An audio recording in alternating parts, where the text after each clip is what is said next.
محمد وبارک وسلم صلاۃ و سلاما علیک یا رسول اللہ صلاۃ و سلاما علیک یا حبیب اللہ صلی اللہ تعالی علیہ وسلم۔ اللہ کا لاکھ لاکھ شکر اور اس کا احسان ہے کہ پروردگار عالم نے ہم سب کو آج کی اس مبارک محفل میں حاضر ہونے کی توفیق عطا فرمائی۔ اللہ کی بارگاہ میں دعا ہے پروردگار عالم ہماری اس حاضری کو اپنی بارگاہ میں قبول فرمائے۔ یہ مبارک مہینہ کہ جس مہینے کو ہم اور آپ سیلیبریٹ کر رہے ہیں، یہ ہماری اور آپ کی خوش نصیبی ہے کہ وہ مہینہ جس میں اللہ کے محبوب صلی اللہ علیہ وسلم تشریف لائے اور وہ پوری کائنات کے لیے رحمت بن کے تشریف لائے۔ اللہ کے رسول صلی اللہ علیہ وسلم کی پوری زندگی کا اگر احاطہ کیا جائے، ہمارے نبی کی پوری زندگی کو پڑھا جائے، اس کو بیان کرنے کی کوشش کی جائے تو یہ ناممکن ہے۔ دنیا کے تمام سمندر سیاہی بن جائیں اور سارے درخت قلم بن جائیں اور ان سے میرے محبوب کی تعریف کو لکھنے کی کوشش کی جائے تو یہ ناممکن ہے۔ دنیا کے تمام سمندر بن کر سیاہی ختم ہو جائے لیکن محبوب کے ایک وصف کی تعریف ممکن نہیں ہے، محبوب کے ایک معجزے کی تعریف ممکن نہیں ہے۔ محبوب سجدے میں سر رکھ لیں تو اس سر کے رکھنے کی کوالٹی کو بیان کرنا ہماری حیثیت سے باہر ہے۔ ہم ان کی حیثیت سے بیان نہیں کرتے ہیں، ہم اپنی حیثیت کے مطابق بیان کرتے ہیں۔ ان کی حیثیت کا عالم یہ ہے، اللہ کے نبی نے فرمایا لم یعرف حقیقتی غیر ربی، کہ میری حقیقت کو میرے خدا کے سوا کوئی جانتا ہی نہیں، میری حقیقت کو میرے خدا کے سوا کوئی جانتا ہی نہیں ہے۔ اللہ نے ایسا بے مثل اور بے مثال محبوب اس امت میں مبعوث فرمایا۔ ہم نے ہمارے نبی کی زندگی، آپ کا اٹھنا بیٹھنا چلنا پھرنا کھانا پینا، بچپن، آپ کی جوانی، اعلان نبوت، یہ ساری چیزیں سماعت کی، اور اس کے بعد کیا کوئی دنیا کا انسان یہ سب کچھ سننے کے بعد یہ اپنے دل و دماغ میں ایک پل کے لیے سوچ سکتا ہے کہ اس ذات کی طرح اس کائنات میں کوئی دوسرا موجود ہے؟ ناممکن ہے۔ لا مثیل لہ ولا نظیر لہ، مثال دیں تو کیسے مثال دیں، کوئی ہو تو صحیح، مثال پیش کریں تو کیسے پیش کریں۔ مثال دینے کے لیے ضروری ہے کہ اس کی طرح کوئی ہو تاکہ مثال دے کہ یہ ان کی طرح ہیں، ان کی طرح ہیں۔ حسان کی آنکھوں نے دیکھ کے اپنے دل سے کہا تھا وَأَحْسَنُ مِنْكَ لَمْ تَرَ قَطُّ عَيْنِي وَأَجْمَلُ مِنْكَ لَمْ تَلِدِ النِّسَاءُ۔ اس کائنات میں ہم مثال دیں تو کیسے مثال دیں؟ آمنہ سے جیسا بچہ اس کائنات میں کسی ماں نے پیدا ہی نہیں کیا ہے۔ ہم مثال دیں تو مثال کیسے دیں؟ کائنات میں ایسا ہے ہی نہیں کوئی دوسرا۔ ہم اس نبی کے امتی ہیں۔ محبوب نے اعلان نبوت فرمایا۔ جب نبوت کا اعلان کیا تو مکے والے جان کے دشمن ہو گئے۔ وہ لوگ جو امین کہتے تھے، جو صادق کہتے تھے، جو اپنا مال میرے نبی کی بارگاہ میں لا کے رکھتے تھے، ہر فیصلے میں میرے نبی کو بلاتے تھے، ہر بڑے معاملے میں میرے نبی کو بڑا بناتے تھے، میرے نبی سے رائے لیتے تھے، سارے کام کیا کرتے تھے، لیکن جس وقت میرے نبی نے کہا اللہ ایک ہے، میں اللہ کا پیغمبر ہوں، جان کے دشمن بن گئے۔ مانتے تھے، جان کے دشمن بنے کیوں؟ چونکہ بس یہ تھا کہ ہم اتنے چھوٹے سے کے پیچھے چلیں گے، یہ تو ہمارے سامنے پیدا ہوئے ہیں، ان کی تربیت ہمارے سامنے ہوئی ہے، ان کا بچپن اور جوانی ہماری نگاہوں کے سامنے گزرا ہے، ہم ان کی بات مانیں گے، ان کے پیچھے چلیں گے، یہ ہمارے لیے بے عزتی کی بات ہے۔ ہمارے سماج میں آج بھی کچھ اس مزاج کے لوگ ہیں کہ نہیں، جوانوں کی قیادت کو قبول نہیں کیا جائے گا۔ کوئی 20 سال کا لڑکا ہے تو نہیں، وہ اس لائق نہیں ہے کہ ہم اس کو کوئی ذمہ دار عہدے پہ فائز کریں، نہیں، یہ نہیں ہو سکتا، بزرگ رہیں گے۔ اسلام نے اس کو کسی دور میں نہیں مانا۔ جو اس منصب کے لائق ہو وہاں عمر نہیں دیکھی جائے گی۔ میرے آقا صلی اللہ علیہ وسلم نے اعلان نبوت فرمایا،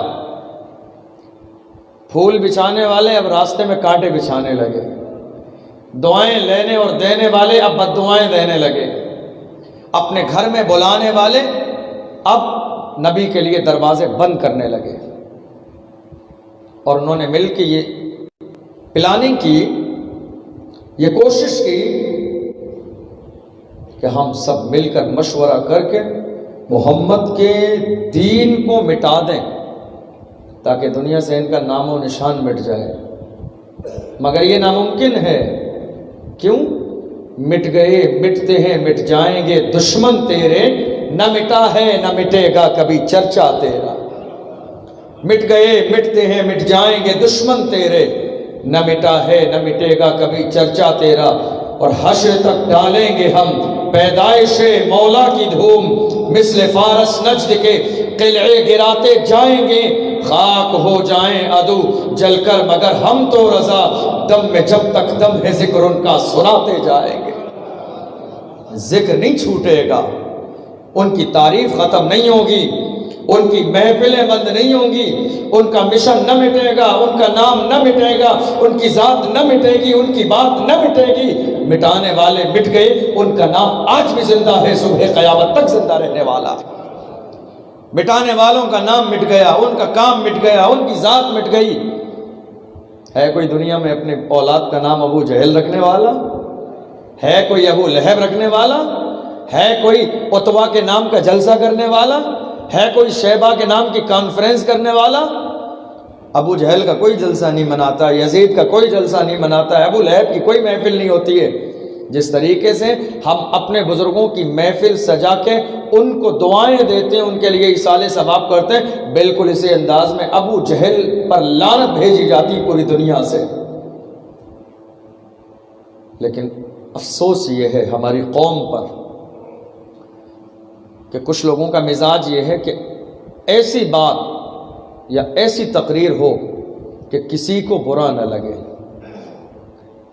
ایسا بیان ہو کہ کسی کو برا نہ لگے۔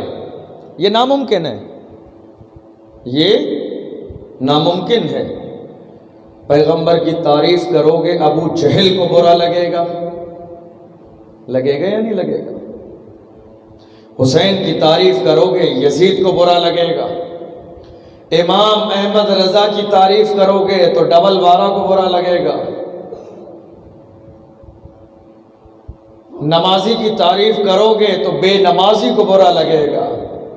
شرابی کی تعریف کرو گے، یعنی جو شراب نہیں پیتا اس کی تعریف کرو گے تو جس کے ہاتھوں میں شراب کے جام رہتے ہیں وہ دشمن ہو جائے گا۔ ایسی تقریر ہے نہیں پورے قرآن میں، کہیں نہیں ہے کہ جہاں تقریر ہو جائے اور کسی کو برا نہ لگے، ایسی کوئی تقریر نہیں ہے۔ اگر دنیا میں کوئی انسان یہ کہتا ہے ایسی تقریر ہو کہ کسی کو برا نہ لگے تو سمجھ لو کہ اس کے ایمان میں کمزوری ہے۔ اسلام کا مزاج یہ نہیں ہے، دین کا مزاج یہ نہیں ہے، پیغمبر کا مزاج یہ نہیں ہے، قرآن کا مزاج یہ نہیں ہے، رسول کے جانثاروں کا مزاج یہ تھا۔ مکے کی وادی میں، مکے کے پہاڑوں پر کھڑے ہو کے پورے مکے کے سامنے اعلان کرتے تھے، چھٹ جائے اگر دولت کونین تو کیا غم، چھوٹے نہ مگر ہاتھ سے داماد محمد۔ برا لگتا ہے تو لگتا رہے، ناراض ہوتے ہیں تو ہوتے رہے، ماں چھوٹتی ہے تو چھوٹتی رہے، باپ سے رشتہ ٹوٹتا ہے تو ٹوٹتا رہے۔ یا رسول اللہ، ہماری زندگی کی معراج یہ ہے کہ ہمارے ہاتھوں میں آپ کا دامن رہے، ہمارے ہاتھوں میں آپ کا دامن رہے۔ چھوٹنے والے چھوٹتے ہیں تو چھوٹ جائیں، آپ کا دامن نہیں چھوٹنا چاہیے، کیونکہ قیامت کے میدان میں ماں کام نہیں آئے گی، مدینے والے مصطفیٰ کام آئیں گے۔ قیامت کے میدان میں رشتہ دار کام نہیں آئیں گے، بہن کام نہیں آئے گی، بھائی کام نہیں آئے گا، بیوی کام نہیں آئے گی، ماں کام نہیں آئے گی، ملنے والے کام نہیں آئیں گے، پڑوسی کام نہیں آئیں گے۔ جس دن سب کے سب آدم سے عیسیٰ تک انکار کر دیں گے اذهبوا الی غیری، وہ زمانہ ہوگا جب کہ محبوب کی زبان سے نعرہ نکلے گا انا لہا انا لہا، آج کے دن کا دولہا تو اللہ نے مجھے بنایا۔ جب انبیاء انکار کر دیں گے اذهبوا الی غیری، جاؤ کسی اور کے پاس جاؤ، جاؤ کسی اور کی بارگاہ میں جاؤ، جاؤ کسی اور کو پکارو، جاؤ کسی اور کی بارگاہ میں حاضری پیش کرو، سب کے سب کہہ دیں گے۔ اعلیٰ حضرت نے یہی تو فرمایا، سب نے صفِ محشر میں للکار دیا ہم کو، اے بے کسوں کے آقا اب تیری دعائی، جائیں تو کہاں جائیں، بلائیں تو کس کو بلائیں، مانگیں تو کس سے مانگیں، فریاد کریں تو کس سے فریاد کریں۔ آدم سے عیسیٰ تک سب کی بارگاہ میں گئے، سب نے آخر میں کہا تھا اذهبوا الی محمد، جاؤ اب آخری محبوب کی بارگاہ میں جاؤ۔ یا رسول اللہ آپ ہیں، عرش حق ہے مسند رفعت رسول اللہ کی، دیکھنی ہے حشر میں عزت رسول اللہ کی، لا ورب العرش، جس کو جو ملا ان سے ملا، بڑھتی ہے کونین میں نعمت رسول اللہ کی۔ تجھ سے اور جنت سے کیا مطلب، وہاں بھی دور ہو، ہم رسول اللہ کے، جنت رسول اللہ کی۔ عقیدہ ہو تو ڈسمس نہیں ہونا چاہیے، کھل کے ہونا چاہیے، ہل کے نہیں ہونا چاہیے، خاموشی سے نہیں ہونا چاہیے، کھل کے ہونا چاہیے، چونکہ اسلام کا مزاج یہ ہے جو حق ہے وہ بولا جائے گا۔ قرآن کا مزاج یہ ہے۔ اللہ نے ایک آیت کو نازل فرمایا، ایک سورت کو نازل فرمایا، قل یا ایھا الکافرون۔ لوگ کہتے ہیں نا کافر کو بھی کافر نہیں کہنا چاہیے، نہ جانے کس وقت میں مسلمان ہو جائے، پھر اس کا مطلب تو یہ ہوا کہ مسلمان کو بھی مسلمان نہیں کہنا چاہیے، نہ جانے کس وقت کافر ہو جائے۔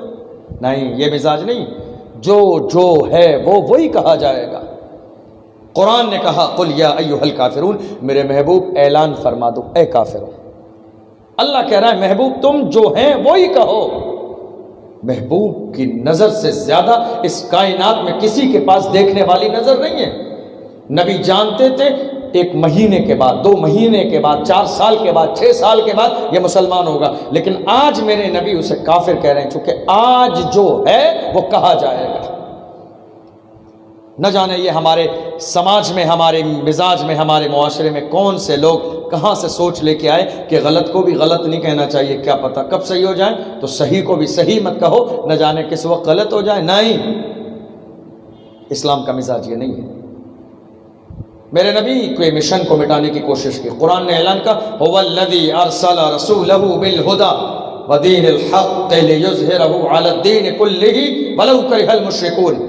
وہی ذات ہے جس نے محبوب کو دین حق کے ساتھ بھیجا، وہ دین تمام دینوں پر غالب آ کے رہے گا۔ کون سا دین؟ مذہب اسلام۔ اس دین کے پیروکار لوگوں کو مارا جائے گا، ستایا جائے گا، گالی دی جائے گی، گھسیٹا جائے گا، سینے پر پتھر توڑے جائیں گے، مرچوں کے بورے میں بند کر کے دھونی دی جائے گی، ان پر ظلم کیے جائیں گے، گھر چھوڑ دیں گے، مکہ چھوڑ دیں گے، بیوی چھوڑیں گے، خاندان چھوڑیں گے، رشتہ دار چھوڑیں گے، سب کچھ چھوڑ دیں گے، مگر دین کو نہ چھوڑیں گے، محمد کے دامن کو نہیں چھوڑیں گے۔ هو الذی ارسل رسولہ بالہدی ودین الحق لیظہرہ علی الدین کلہ۔ وہی ذات ہے کہ جس نے محبوب کو دین حق کے ساتھ بھیجا، وہ دین تمام دینوں پر غالب آ کے رہے گا۔ اور یہ بات مشرکوں کو بری لگتی ہے تو لگتی رہے، اللہ کہہ رہا ہے برا لگتا ہے تو لگتا رہے، ہم بروں کی برائی کا خیال نہیں کریں گے، ہم تو دین کی پرواہ کریں گے، ہم تو اسلام کی پرواہ کریں گے۔ میرے نبی آئے، اعلان کیا،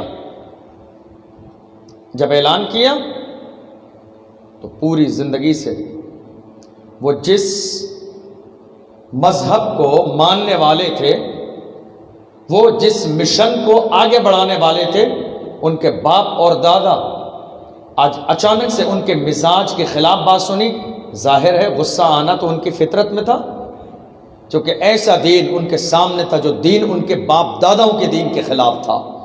ان کے باپ اور دادا، رشتہ دار، عزیز و اقارب، ملنے جلنے والے سب اس دین سے الگ تھے۔ ایسا دین میرے نبی لے کے آئے تھے سب کے سب جان کے دشمن ہو گئے، تاک میں لگ گئے مٹایا جائے۔ کیسی کیسی تکلیفیں مسلمانوں نے اسلام کے لیے برداشت نہیں کی، ہم اندازہ بھی نہیں لگا سکتے، اندازہ بھی نہیں لگایا جا سکتا۔ حضرت ابو بکر صدیق جب پہلی بار میرے نبی کے ساتھ خانہ کعبہ میں گئے تھے اور کہا تھا اللہ ایک ہے، محمد اللہ کے رسول ہے، تو لوگوں نے پکڑ کے زمین پہ گرا کے حضرت ابو بکر صدیق کو بہت مارا تھا، جسم سے خون نکلتا تھا، لبوں سے خون نکلتا تھا، سر سے خون نکلتا تھا، بے ہوش ہو گئے تھے، مکے میں شور ہو گیا تھا کہ ابو بکر کے انتقال کا وقت قریب آ گیا ہے، اتنا مارا تھا ان دشمنوں نے۔ بے ہوشی کے عالم میں لے جا کے ان کے گھر پہ لٹا دیا تھا۔ نبی حضرت زید بن ارقم کے گھر میں چلے گئے، جب شام میں آنکھ کھلی تھی حضرت ابو بکر صدیق کی، تو پہلا جملہ تھا ما فعل رسول اللہ صلی اللہ علیہ وسلم، میری ماں سب سے پہلے یہ بتا دے میرے محبوب کس حالت میں ہے، محبوب کی خبر دے۔ ماں نے کوئی جملہ نہیں کہا، بیٹا ابھی باز نہیں آئے، ان کے نام پہ مارا گیا، ان کے نام پہ گھسیٹا گیا، ان کے نام پہ تکلیف دی گئی، ان کے نام پہ سر سے خون نکلا، ابھی باز نہیں آئے؟ کہ میری ماں یہ ایک جان ہے، اگر لاکھوں کروڑوں ہو تو وہ ساری جانیں محمد کے قدموں پہ قربان، یہ ایک جان ہے، ایک جان کیا ہے، اگر ہوں کروڑوں تیرے نام پہ سب کو وارا کروں، یہ ایک جان ہے ابو بکر کی۔ اے میری ماں سب سے پہلے یہ بتا دے میرے نبی کا حال کیا ہے۔ پانی لائی تیزی سے، کھانا لا رہی ہے تیزی سے، کچھ تو کھا لے، تیرے جسم سے خون کا فوارہ جاری ہوا تھا، کچھ تو کھا لے، پانی پی لے، بے ہوشی کے عالم میں تھا، تاکہ تیری نقاہت دور ہو جائے، تاکہ تیرے جسم کی کمزوری دور ہو جائے۔ کہ میری ماں میرے جسم میں طاقت کھانے سے نہیں آئے گی، دیدار مصطفیٰ سے آئے گی، بارگاہ رسول میں حاضری سے آئے گی۔ اے میری ماں میری زبان پر کھانے کا لقمہ بعد میں جائے گا، پانی کی گھونٹ بعد میں جائے گی، پہلے جب تک محمد رسول اللہ کا چہرہ نہیں دیکھوں گا میرے دل کو قرار نہیں آئے گا۔ یہ عشق والے تھے، یہ عشق والے تھے، یہ دیوانے تھے، یہ شیدائی تھے، یہ فدائی تھے، یہ نام پہ مرنے والے تھے، سب کچھ چھوڑ دیں گے مگر یا رسول اللہ آپ کا دامن نہ چھوٹے گا۔ عمر فاروق اعظم کو دیکھ لو، جب یہ اسلام کے دامن سے وابستہ ہوئے تو ابو جہل، ابو لہب، عتبہ و شیبہ کے دروازے پہ دروازہ کھٹکھٹانے گئے، خود اے ابو جہل سن لے، خطاب کا بیٹا عمر آج مسلمان ہو گیا ہے۔ یہ جوش تھا فاروق اعظم کا، ڈرنا نہیں ہے، دبنا نہیں ہے، جھکنا نہیں ہے، کس کی مجال جو عمر کے مقابلے میں آ جائے۔ عمر وہ عمر جس کا عالم یہ ہے کہ شیطان بھی نام سن لیتا ہے تو 40 میل دور بھاگ جاتا ہے۔ اللہ اکبر، وہ عمر دروازوں پہ جا جا کے دروازہ کھلوا رہے ہیں۔ ابو جہل دروازہ کھول دے، کیا ہوا ہے عمر، کیوں پریشان ہو؟ یاد رکھنا خطاب کا بیٹا عمر مسلمان ہو گیا ہے، خبردار خبردار، آج کے بعد کسی ایمان والے کی طرف بری نظر اٹھا کے دیکھی تو تیری نظریں ختم کر دوں گا آج کے بعد۔ اللہ اکبر، رسول کی بارگاہ میں آئے کہ یا رسول اللہ کیا ہم حق پر نہیں ہیں؟ یا رسول اللہ کیا ہمارا دین برحق نہیں ہے؟ اے عمر ہم برحق ہیں، ہم دین برحق کے ماننے والے ہیں۔ کہ یا رسول اللہ اگر ہم برحق ہیں تو عبادت اب چھپ کے نہیں کی جائے گی، عبادت زید بن ارقم کے گھر میں نہیں کی جائے گی، عبادت چند لوگوں میں نہیں کی جائے گی، یا رسول اللہ عبادت علل اعلان کعبے کی سائے میں کی جائے گی، کعبے کے در و دیوار کے سامنے کی جائے گی۔ میرے نبی نے کہا تھا عمر جذبات سے کام مت لو، ہماری تعداد ابھی کم ہے۔ حضرت عمر نے کہا تھا یا رسول اللہ ہماری تعداد ضرور کم ہے مگر ایمان جتنا مضبوط ہے، پہاڑ اپنی جگہ سے ہل سکتے ہیں مگر عمر کے قدم ڈگمگائیں گے نہیں۔ یا رسول اللہ تلوار لے کے میں آگے چلوں گا، آپ صحابہ کو حکم دیں، ہم چھپ کے نہیں خانہ کعبہ میں عبادت کریں گے۔ اور عمر نکلے تھے، اور جب عمر نکل گئے دشمنوں کے کلیجے دہل گئے۔ یہ کیا ہو گیا؟ جو آج تک ہماری شان آن بان تھا عمر، آج وہ ان کا غلام بن گیا، اب ہم انہیں چھیڑیں تو کیسے چھیڑیں؟ اگر ان کی طرف بری نظر اٹھائی اللہ اکبر تو عمر کا مقابلہ دشوار ہو جائے۔ اور جب فاروق اعظم خانہ کعبہ میں آئے، تقریر کی اور کہا اے دشمنو، ہے تم میں کوئی جس کے اندر یہ جرت ہو کہ عمر کے مقابلے میں آئے؟ لوگوں نے مشورہ کر کے نبی کے جانثاروں پر اور حضرت عمر فاروق اعظم پر حملہ کر دیا۔ حضرت عمر فاروق اعظم کو مارا گیا۔ کتابوں میں ہے آپ کے جسم پر موجودہ لباس تھا وہ پھٹ گیا تھا۔ کسی نے کہا تھا اے عمر کیا تمہیں وہ سرداری پسند نہیں تھی جب مکے کے لوگ تمہیں مسند پہ بٹھاتے تھے، جب مکے کے لوگوں کی محفلیں تمہارے بغیر شروع نہیں ہوتی تھی، جب مکے کے لوگ تمہاری ہر معاملے میں رائے مانتے تھے، جب مکے کے لوگ تمہیں سردار کہتے تھے، جب مکے کے لوگ تمہیں بڑا کہتے تھے، کیا سرداری میں مزہ نہیں آ رہا تھا جو مار کھانے میں مزہ آ رہا ہے؟ آپ نے فرمایا ہاں، جو مزہ محمد کی محبت میں مار کھانے میں ہے وہ مسند پہ بیٹھنے میں نہیں ہے، وہ مسند پہ بیٹھنے میں نہیں ہے، جو مزہ محمد کے قدموں میں مار کھانے میں ہے۔ تم نہیں سمجھو گے، تم نے کسی سے دل نہیں لگایا ہے نا، تم نے دل لگایا ہوتا میرے محبوب سے تب تمہیں اندازہ ہوتا ہے اس محبت کا عالم کیا ہوتا ہے، محبوب بننے کا عالم کیا ہوتا ہے، محب بننے کا انداز کیا ہوتا ہے۔ تم نے دل نہیں لگایا ہے، اپنے دل کو ذرا خطاب کے بیٹے عمر کے دل کی طرح بناؤ، تب تمہیں اندازہ ہوگا زمانہ مل کے مارتا ہے، چوٹ لگتی نہیں ہے، ایک نظر میرے آقا مسکرا کے دیکھ کے کہہ دیتے ہیں عمر کیا حال ہے، سارے غم دور ہو جاتے ہیں، ساری پریشانی دور ہو جاتی ہے، جسم کی ساری تھکاوٹ دور ہو جاتی ہے، بس ایک نظر میرے محبوب میری طرف دیکھ کے مسکرا کے کہتے ہیں عمر کیا حال ہے، میں مصطفیٰ کے جام میں محبت کا مست ہوں، یہ وہ نشہ نہیں جسے ترشی اتار دے۔ مسلمانوں کو مارا گیا، ابتدائی دور ہے، تکلیف دی گئی، لیکن آپ کو یہ نہ ملے گا کہ کوئی بھی ایمان لانے کے بعد مار کے ڈر سے اسلام کو چھوڑ کے اپنے دین میں گیا، ایسا نہیں ہوا، ایسا کبھی نہیں ہوا۔ کیوں؟ چونکہ وہ غلامی ایسی غلامی تھی نا، وہاں ایسی محبت تھی، جب ایک نظر نگاہ کرم پڑتی تھی دنیا کی ہر محبت کو بھول جاتا تھا دیوانہ۔ حضرت سعد ابن ابی وقاص کی ماں کو جب معلوم ہوا تھا میرا بیٹا سعد مسلمان ہو گیا تو اس نے کہا میں کھانا پینا نہیں کھاؤں گی، کئی دن بھوکی پیاسی رہی، آپ نے جا کے دیکھا اٹھی تو وہ گرنے لگی، کہا میں جب تک نہیں کھاؤں گی جب تک کہ تو دین نہ چھوڑ دے۔ سعد ابن ابی وقاص نے کہا اگر تیرے جیسی لاکھوں مائیں ہوتی تو سب کو مصطفیٰ کے قدموں پہ قربان کر دیتا، مرتی ہے تو مر جا، محمد کا دامن نہیں چھوٹے گا۔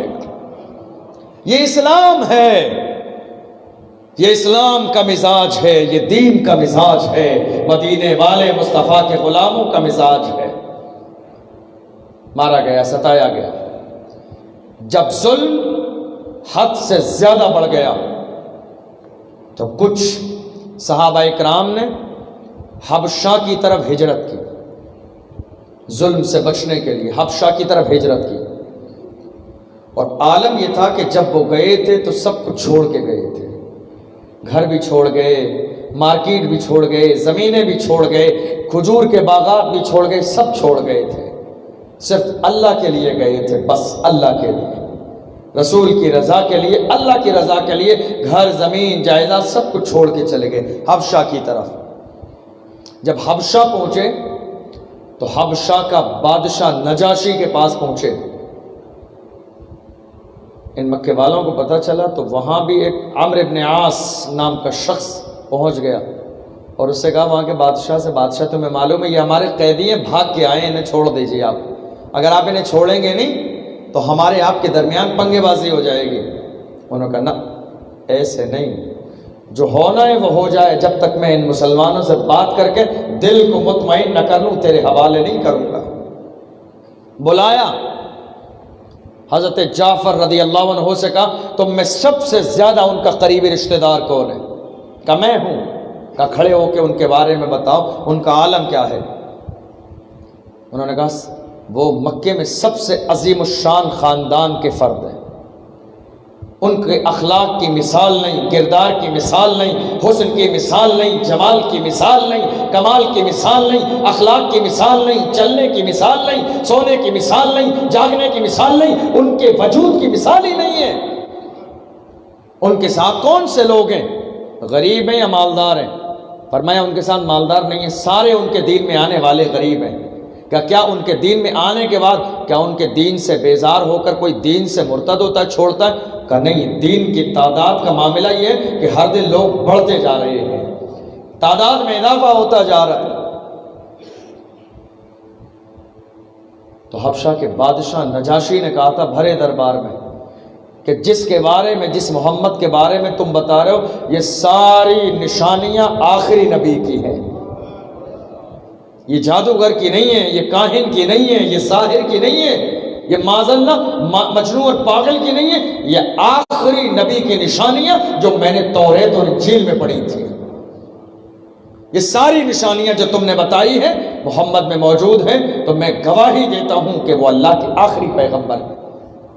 عمرو بن عاص جب آیا تھا مکے سے تو کچھ چیزیں کھانے پینے کے سامان ہدیہ لے کے آیا تھا تاکہ بادشاہ خوش ہو جائے۔ بادشاہ نے اپنے لوگوں سے کہا ان کا ہدیہ واپس لا کے ان کو دو، ان کا ہدیہ واپس لا کے دو۔ تم نے یہ سوچ کیسے لیا کہ میں اپنے ملک سے ایمان والوں کو باہر نکال دوں گا؟ تم نے یہ سوچ کیسے لیا کہ میں رسول کے دیوانوں کا مہمان نواز نہ بن کے، غلام نہ بن کے ان پر ظلم کروں گا؟ اگر آج یہاں ظلم کروں گا تو جام کوثر کس کے ہاتھ سے پیوں گا؟ اگر آج یہاں ظلم کروں گا تو کس کے جھنڈے کے نیچے قیامت کے میدان میں پناہ لوں گا؟ میں تو ان کا غلام ہوں دل سے۔ کاش میری زندگی نے وفا کی، مجھے موقع ملا تو میں وہاں جا کے ان کے تلووں کو دھو کے اس پانی کو پی کے زندگی کی میراث سمجھوں گا۔ پہلی ہجرت ایمان والوں کی ملک حبشہ کی طرف چلے گئے بہت سے لوگ۔ اب باری آئی بڑے صحابہ کرام کی، یثرب کی طرف۔ یثرب جانتے ہیں؟ یثرب مدینے کا پہلا والا نام ہے۔ جب تک میرے آقا مدینے میں نہیں گئے تھے تب تک اس کا نام یثرب تھا، جس کا مطلب ہے بیماریوں کی جگہ، آسیب کی جگہ، خلل کی جگہ، پریشانیوں کی جگہ، مصیبتوں کی جگہ۔ کوئی جانا نہیں چاہتا۔ قافلے والے جب اپنے قافلے کو لے کے گزرتے تھے تو وہ ایسا راستہ تلاش کرتے تھے یثرب سے نہ گزرتا ہو، چونکہ یہ بہت منحوس جگہ ہے۔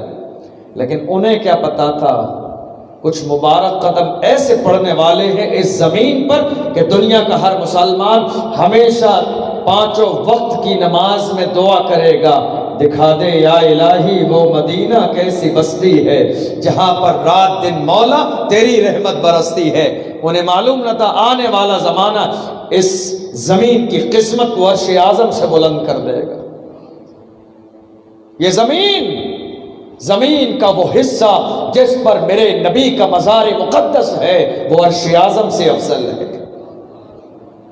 میرے نبی کہ جانی سات صحابہ اکرام نے ہجرت کا ارادہ کیا، انہیں معلوم ہوا کہ یثرب کی سرزمین پر بہت سے ایسے لوگ ہیں کہ جو ہمارے نبی پر ایمان لا چکے ہیں، لہٰذا وہ ہم سے محبت کرنے والے ہیں، ہم مدینے کی طرف ہجرت کریں گے۔ مدینے کی طرف ہجرت کی تیاری ہونے لگی۔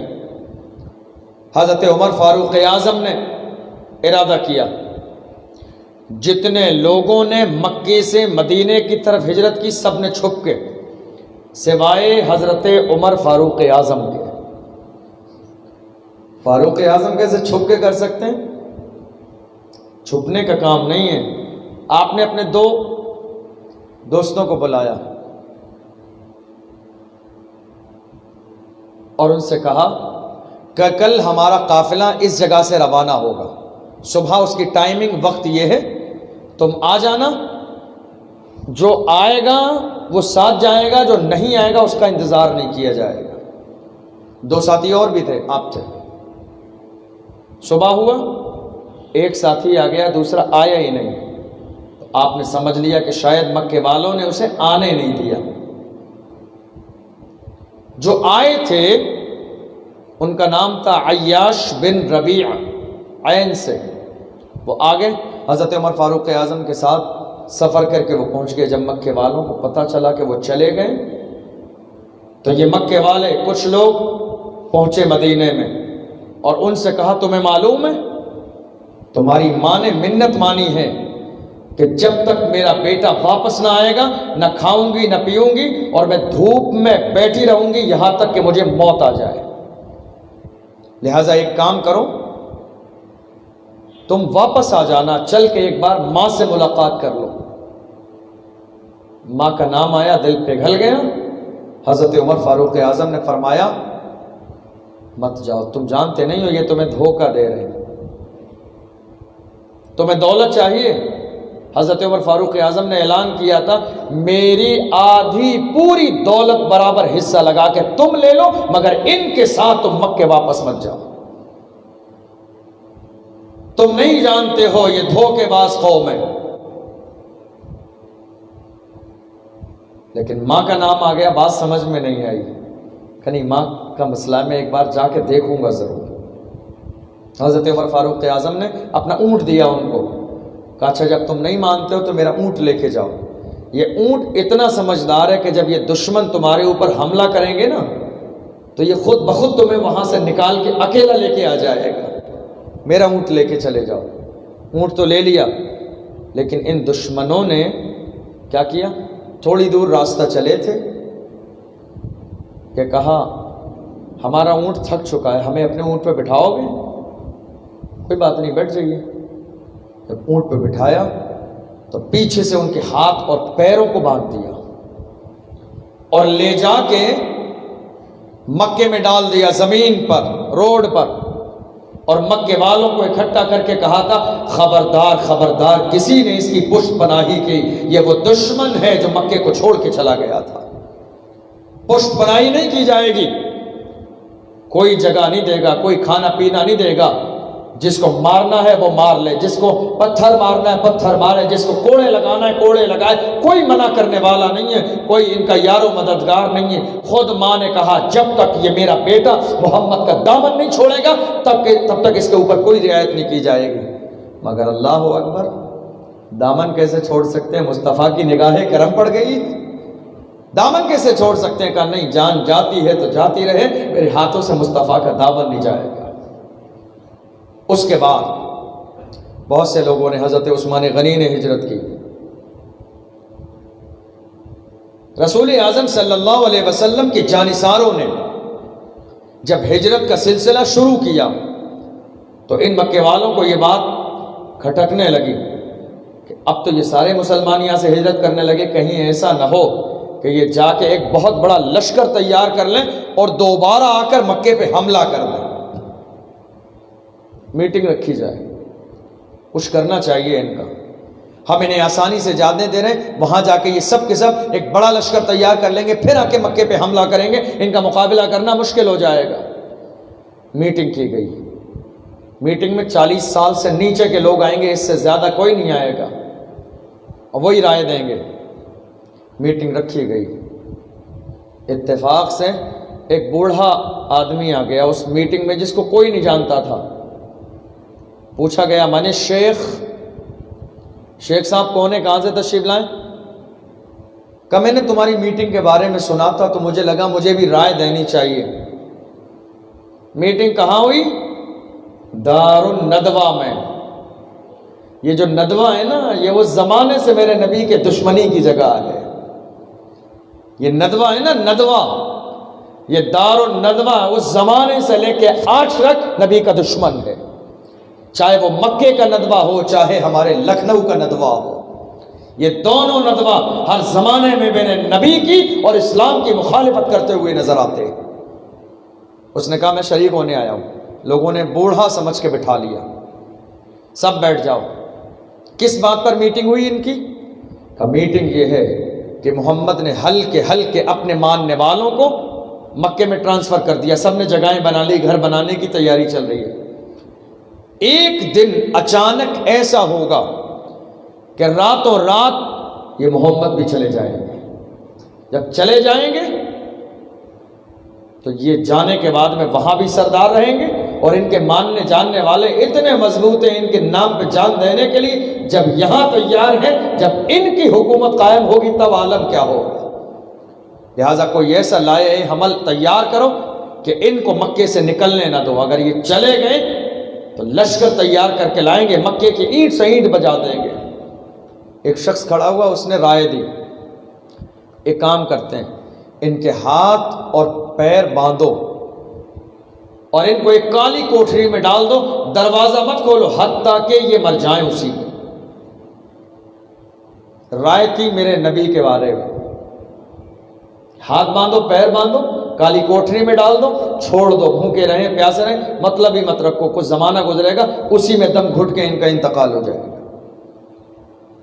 تو اس شیخ نجدی نے کہا، جو بزرگ آیا تھا، شیخ نجدی نے کہا کہ نہیں، یہ رائے صحیح نہیں ہے، اگر ان کے ماننے والوں کو پتہ چل گیا تو وہ سب کے سب آ جائیں گے، جان دے دیں گے، مگر ایک دن بھی انہیں بند کوٹھری میں بند نہیں رہنے دیں گے۔ یہ رائے کامیاب نہیں ہے، کوئی اور دوسری رائے دی جائے۔ تو کسی نے کہا ایک کام کرو، انہیں شہر بدر کر دو، مکے سے نکال دو، کہیں بھی جائیں ہم سے مطلب نہیں ہے ان کا، بس شہر بدر کر دو، مکے سے نکال دو۔ تو اس شیخ نجدی نے کہا کہ نہیں، یہ تو سب سے بڑا نقصان ہے، یہ جہاں جہاں گزرتے جائیں گے دیوانہ بناتے جائیں گے، یہ جس سے ملتے جائیں گے شیدائی بناتے جائیں گے۔ شیخ نجدی نے کہا تھا دیکھتے نہیں ہو ان کی زبان کا عالم کیا ہے، دشمن جاتا ہے ملنے کے لیے دوست بن جاتا ہے، دیکھتے نہیں ہو ان کے لہجے کا عالم کیا ہے، ارے ہم ان کے سامنے سے گزر جاتے ہیں، ایک جملہ سن لیتے ہیں، ہمارا اپنا ایمان ادھر سے ادھر ہو جاتا ہے، ہمیں لگتا ہے کہ ہم خود ان کے غلام بن جائیں۔ ان کو مہلت مت دو کسی سے ملنے کی، یہ جس سے ایک بار مل لیں گے وہ انہی کا ہو کے رہ جائے گا۔ ان کی باتوں میں جادو ہے، ان کی زبان میں تاثیر ہے، ان کے لہجے میں وہ اثر ہے کہ جو ایک بار ان سے ملتا ہے بات کرتا ہے وہ انہی کا ہو کے رہ جاتا ہے۔ ان کو شہر بدر نہ کیا جائے۔ ابو جہل کھڑا ہوا آخر میں، شیخ نجدی نے یہ رائے بھی پسند نہیں کی۔ آپ کو پتہ ہے یہ شیخ نجدی کون تھا؟ ابلیس، بزرگی کے لباس میں آیا تھا، بہت بڑا بزرگ بن کے بیٹھ گیا رائے دینے کے لیے، یہ ابلیس تھا۔ ابو جہل کھڑا ہوا، میری رائے سنو۔ کیا رائے ہے ابو جہل کی؟ ابو جہل کی رائے یہ ہے کہ مکے کے ہر قبیلے سے ایک جوان کو تیار کرو اور ان سارے جوانوں کو تیار کر کے ان کے ہاتھوں میں تلوار دے دو اور محمد کے دروازے پہ کھڑا کر دو۔ محمد جس وقت نکلیں گے سب کے سب یکبارگی ان پر حملہ کر دیں گے۔ اگر ایک آدمی مارے گا تو ان کے خاندان کے لوگ بدلہ لے لیں گے، مگر مکے کے ہر قبیلے کا آدمی ان کی جان کا دشمن بن کے ان کے قتل میں شریک ہوگا تو ان کے خاندان کے لوگ کس کس سے بدلہ لیں گے، لہذا سارے لوگوں کو شریک کر لو۔ شیطان اچھل گیا، اس سے بہتر رائے نہیں ہو سکتی، اس سے بہتر رائے نہیں ہو سکتی۔ واقعی مکے کے ہر قبیلے کے ایک جوان کو تلوار دے کے ان کے دروازے پہ کھڑا کر دو۔ کس کس سے لڑیں گے؟ محمد کے خاندان والے۔ کس کس سے لڑیں گے؟ ان کے گھر والے۔ دشمن تلوار لے کے میرے آقا کے دروازے پہ کھڑے ہو گئے۔ ایک زمانے پہلے کی بات ہے، میرے نبی نے کہا تھا، حضرت ابوبکر صدیق نے جب خواہش ظاہر کی تھی ہجرت کی، یا رسول اللہ ہمیں بھی ہجرت کرنا چاہیے، میرے نبی نے فرمایا ابو بکر تمہیں کیا ہو گیا ہے؟ ہجرت کے معاملے میں اتنی جلدی کیوں کر رہے ہو؟ کیا تمہیں یہ پسند نہیں ہے کہ تمہارا ساتھی دنیا کا سب سے بہتر انسان بن جائے؟ جلدی مت کرو، اللہ کا حکم آنے دو۔ میرے محبوب بھی ہجرت کے انتظار میں ہے، ابو بکر صدیق بھی ہجرت کے انتظار میں ہے۔ جب یہ میٹنگ ہو گئی، پلاننگ ہو گئی محبوب کو مارنے کی، سارے لوگوں نے ہاتھوں میں تلواریں لے لی، رات کی پلاننگ ہو گئی، محمد کے دروازے پہ جا کے کھڑے ہوں گے، جب وہ گھر سے باہر نکلیں گے تو ان پر یک بارگی حملہ کیا جائے گا تاکہ نام و نشان مٹ جائے۔ نام و نشان مٹ جائے؟ یہ نام و نشان مٹنے کے لیے اللہ نے پیدا نہیں کیا ہے، یہ وہ ذات ہیں جن کا ذکر اللہ کے نام کے ساتھ ہر جگہ ہوگا۔ اذان میں ان کا ذکر، محفلوں میں ان کا ذکر، میلاد میں ان کا ذکر، جلسوں میں ان کا ذکر، اور تو اور جنت کے محل کے ہر دروازے پر ان کا ذکر ہے۔ جنت کے محل کے دروازوں کے علاوہ جنت کے درختوں کے پتوں پر ان کا نام ہے، فرشتوں کی پیشانی پہ ان کا نام ہے، حوروں کی آنکھوں میں ان کا نام ہے، عرش اعظم پہ ان کا نام ہے، لوح میں ان کا نام ہے، کرسی پہ ان کا نام ہے، پوری کائنات کا بے تاج بادشاہ اللہ نے محبوب کو بنایا ہے۔ یہ مٹیں گے نہیں، ان کا نام مٹنے والا نہیں ہے۔ سب کے سب پلاننگ کرنے لگے۔ اللہ نے جبریل امین کو بھیجا، محبوب تمہیں جس دن کا انتظار تھا وہ دن آ گیا ہے۔ میرے نبی نے کچھ زمانے پہلے حضرت ابو بکر صدیق سے کہا تھا، ابو بکر ہو سکتا ہے کہ ہمیں ہجرت کرنا پڑے۔ حضرت ابو بکر جیسا عاشق تو اس کائنات میں کوئی ہوا ہی نہیں۔ 2 اونٹنیاں خریدیں انہوں نے ہجرت کے لیے، اور اونٹنیوں کو لے جا کر گھر پہ باندھ دیا۔ ان کے سارے جانور جنگل میں گھاس کھانے کے لیے جاتے، مگر ابو بکر ان 2 اونٹنیوں کو نہیں بھیجتے۔ کسی نے کہا اے ابو بکر ان کے لیے چارہ منگواتے ہو غلام لگا کے، اس میں کیا حکمت ہے، ایسی کیا خاصیت ہے ان 2 اونٹنیوں میں؟ تو حضرت ابو بکر صدیق نے زبان حال سے کہا تھا، ان کی خاصیت یہ ہے میں انہیں جنگل اس لیے نہ بھیجتا ہوں، نہ جانے کس وقت اللہ کا حکم آ جائے میرے محبوب کو ہجرت کرنا پڑے۔ میری محبت کو یہ بھی گوارا نہیں ہے کہ میرے نبی کو اتنا انتظار کرنا پڑے کہ میری اونٹنیاں جنگل سے واپس آئیں اور محبوب کھڑے ہو کے انتظار کریں۔ میں جنگل جانے ہی نہیں دیتا ہوں، ہمیشہ میرے دروازے پہ تیار رہتی ہیں، نہ جانے کس وقت میں محبوب کا اشارہ ہو جائے۔ اللہ اکبر۔ حضرت ابو بکر صدیق کے دروازے پہ میرے نبی دوپہر کے وقت گئے، جب اللہ کا حکم نازل ہوا، فرمایا ابو بکر اللہ نے ہجرت کا حکم عطا فرمایا ہے، ہجرت کرنا ہے۔ حضرت ابو بکر کی آنکھوں میں آنسو آ گئے، الصحبہ یا رسول اللہ، یا رسول اللہ میں بھی چلوں، یا رسول اللہ مجھے بھی لے چلے؟ میرے نبی نے فرمایا ٹھیک ہے تم بھی تیار ہو جاؤ، تم بھی چلو۔ میرے نبی نے کہا مگر ابو بکر یاد رکھو تم جس کے ساتھ جا رہے ہو نا، اگر تلاشی اس کی لی گئی تو تلاشی تیری بھی لی جائے گی، اگر پکڑا اسے گیا ہے تو پکڑا تجھے بھی جائے گا، اگر مارا اسے گیا ہے تو مارا تجھے بھی جائے گا، اگر تکلیف اسے دی گئی ہے تو تکلیف تجھے بھی دی جائے گی۔ حضرت ابو بکر صدیق ہاتھ باندھ کے کھڑے ہو گئے، یا رسول اللہ اگر اللہ مجھے اتنی لمبی زندگی دے جبکہ قیامت آنے والی ہے، اتنی لمبی میری عمر ہو اور آپ کی محبت میں مجھے پکڑ لیا جائے اور مجھے اب سے لے کے قیامت تک کی لمبی زندگی میں مارا جائے، مجھے عذاب دیا جائے، مجھے آگ میں ڈالا جائے، مجھے تڑپایا جائے، مجھے ستایا جائے، مگر آپ کی محبت میں تو میں مرنے کو نہیں، میں وہ زندگی چاہتا ہوں جو محبوب کی محبت میں تڑپانے والی ہے، قیامت تک لمبی زندگی ہو میری، مجھے موت نہ آئے، مارا جائے، ستایا جائے، تکلیف دی جائے، پریشان کیا جائے، اور یا رسول اللہ یہ سب آپ کی محبت میں ہو تو میں اپنی زندگی کی معراج سمجھوں گا۔ میرے آقا صلی اللہ علیہ وسلم نے فرمایا تیاری کرو۔ شام کا وقت ہوا، میرے آقا آئے، علی کو بلایا سامنے، علی میرے سامنے آؤ۔ آج کا دن کون سا دن تھا؟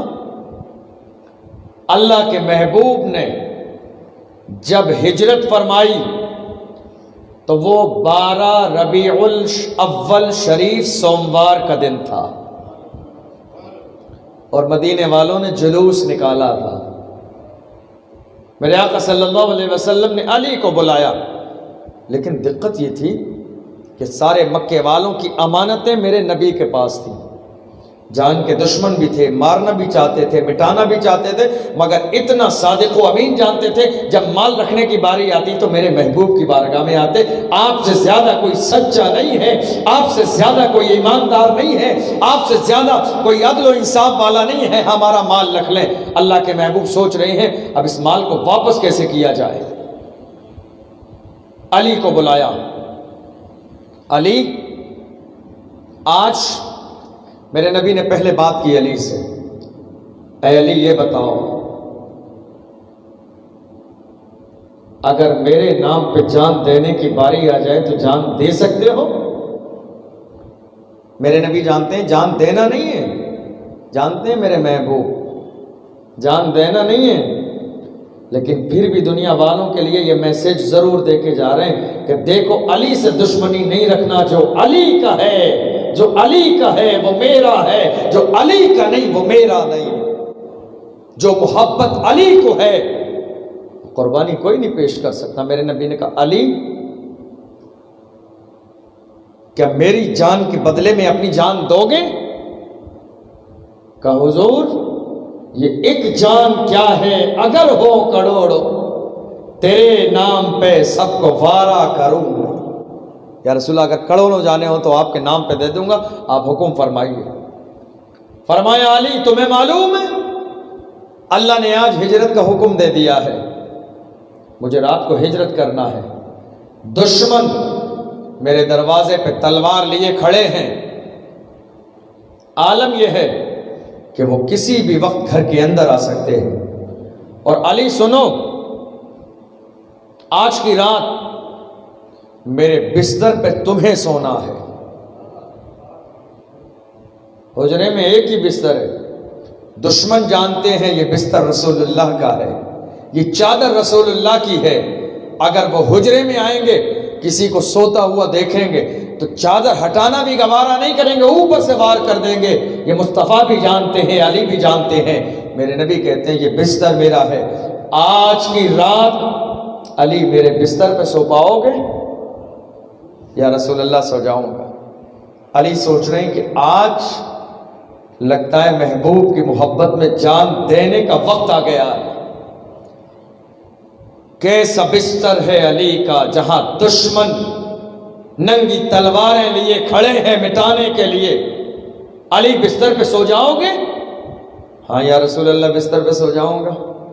کسی نے ایک زمانے کے بعد علی سے پوچھا تھا علی ایک بات تو بتاؤ، جس رات رسول اللہ نے ہجرت کی رات دشمن تلوار لیے باہر کھڑے تھے، رسول اللہ نے تمہیں بستر پہ لٹایا تھا، کیا اس رات نیند آ گئی تھی؟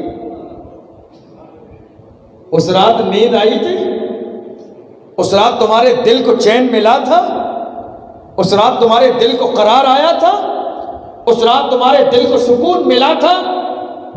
علی نے زبان حال سے کہا تھا پوری زندگی میں جیسی نیند علی کو اس رات آئی ہے ویسی نیند کبھی نہیں آئی۔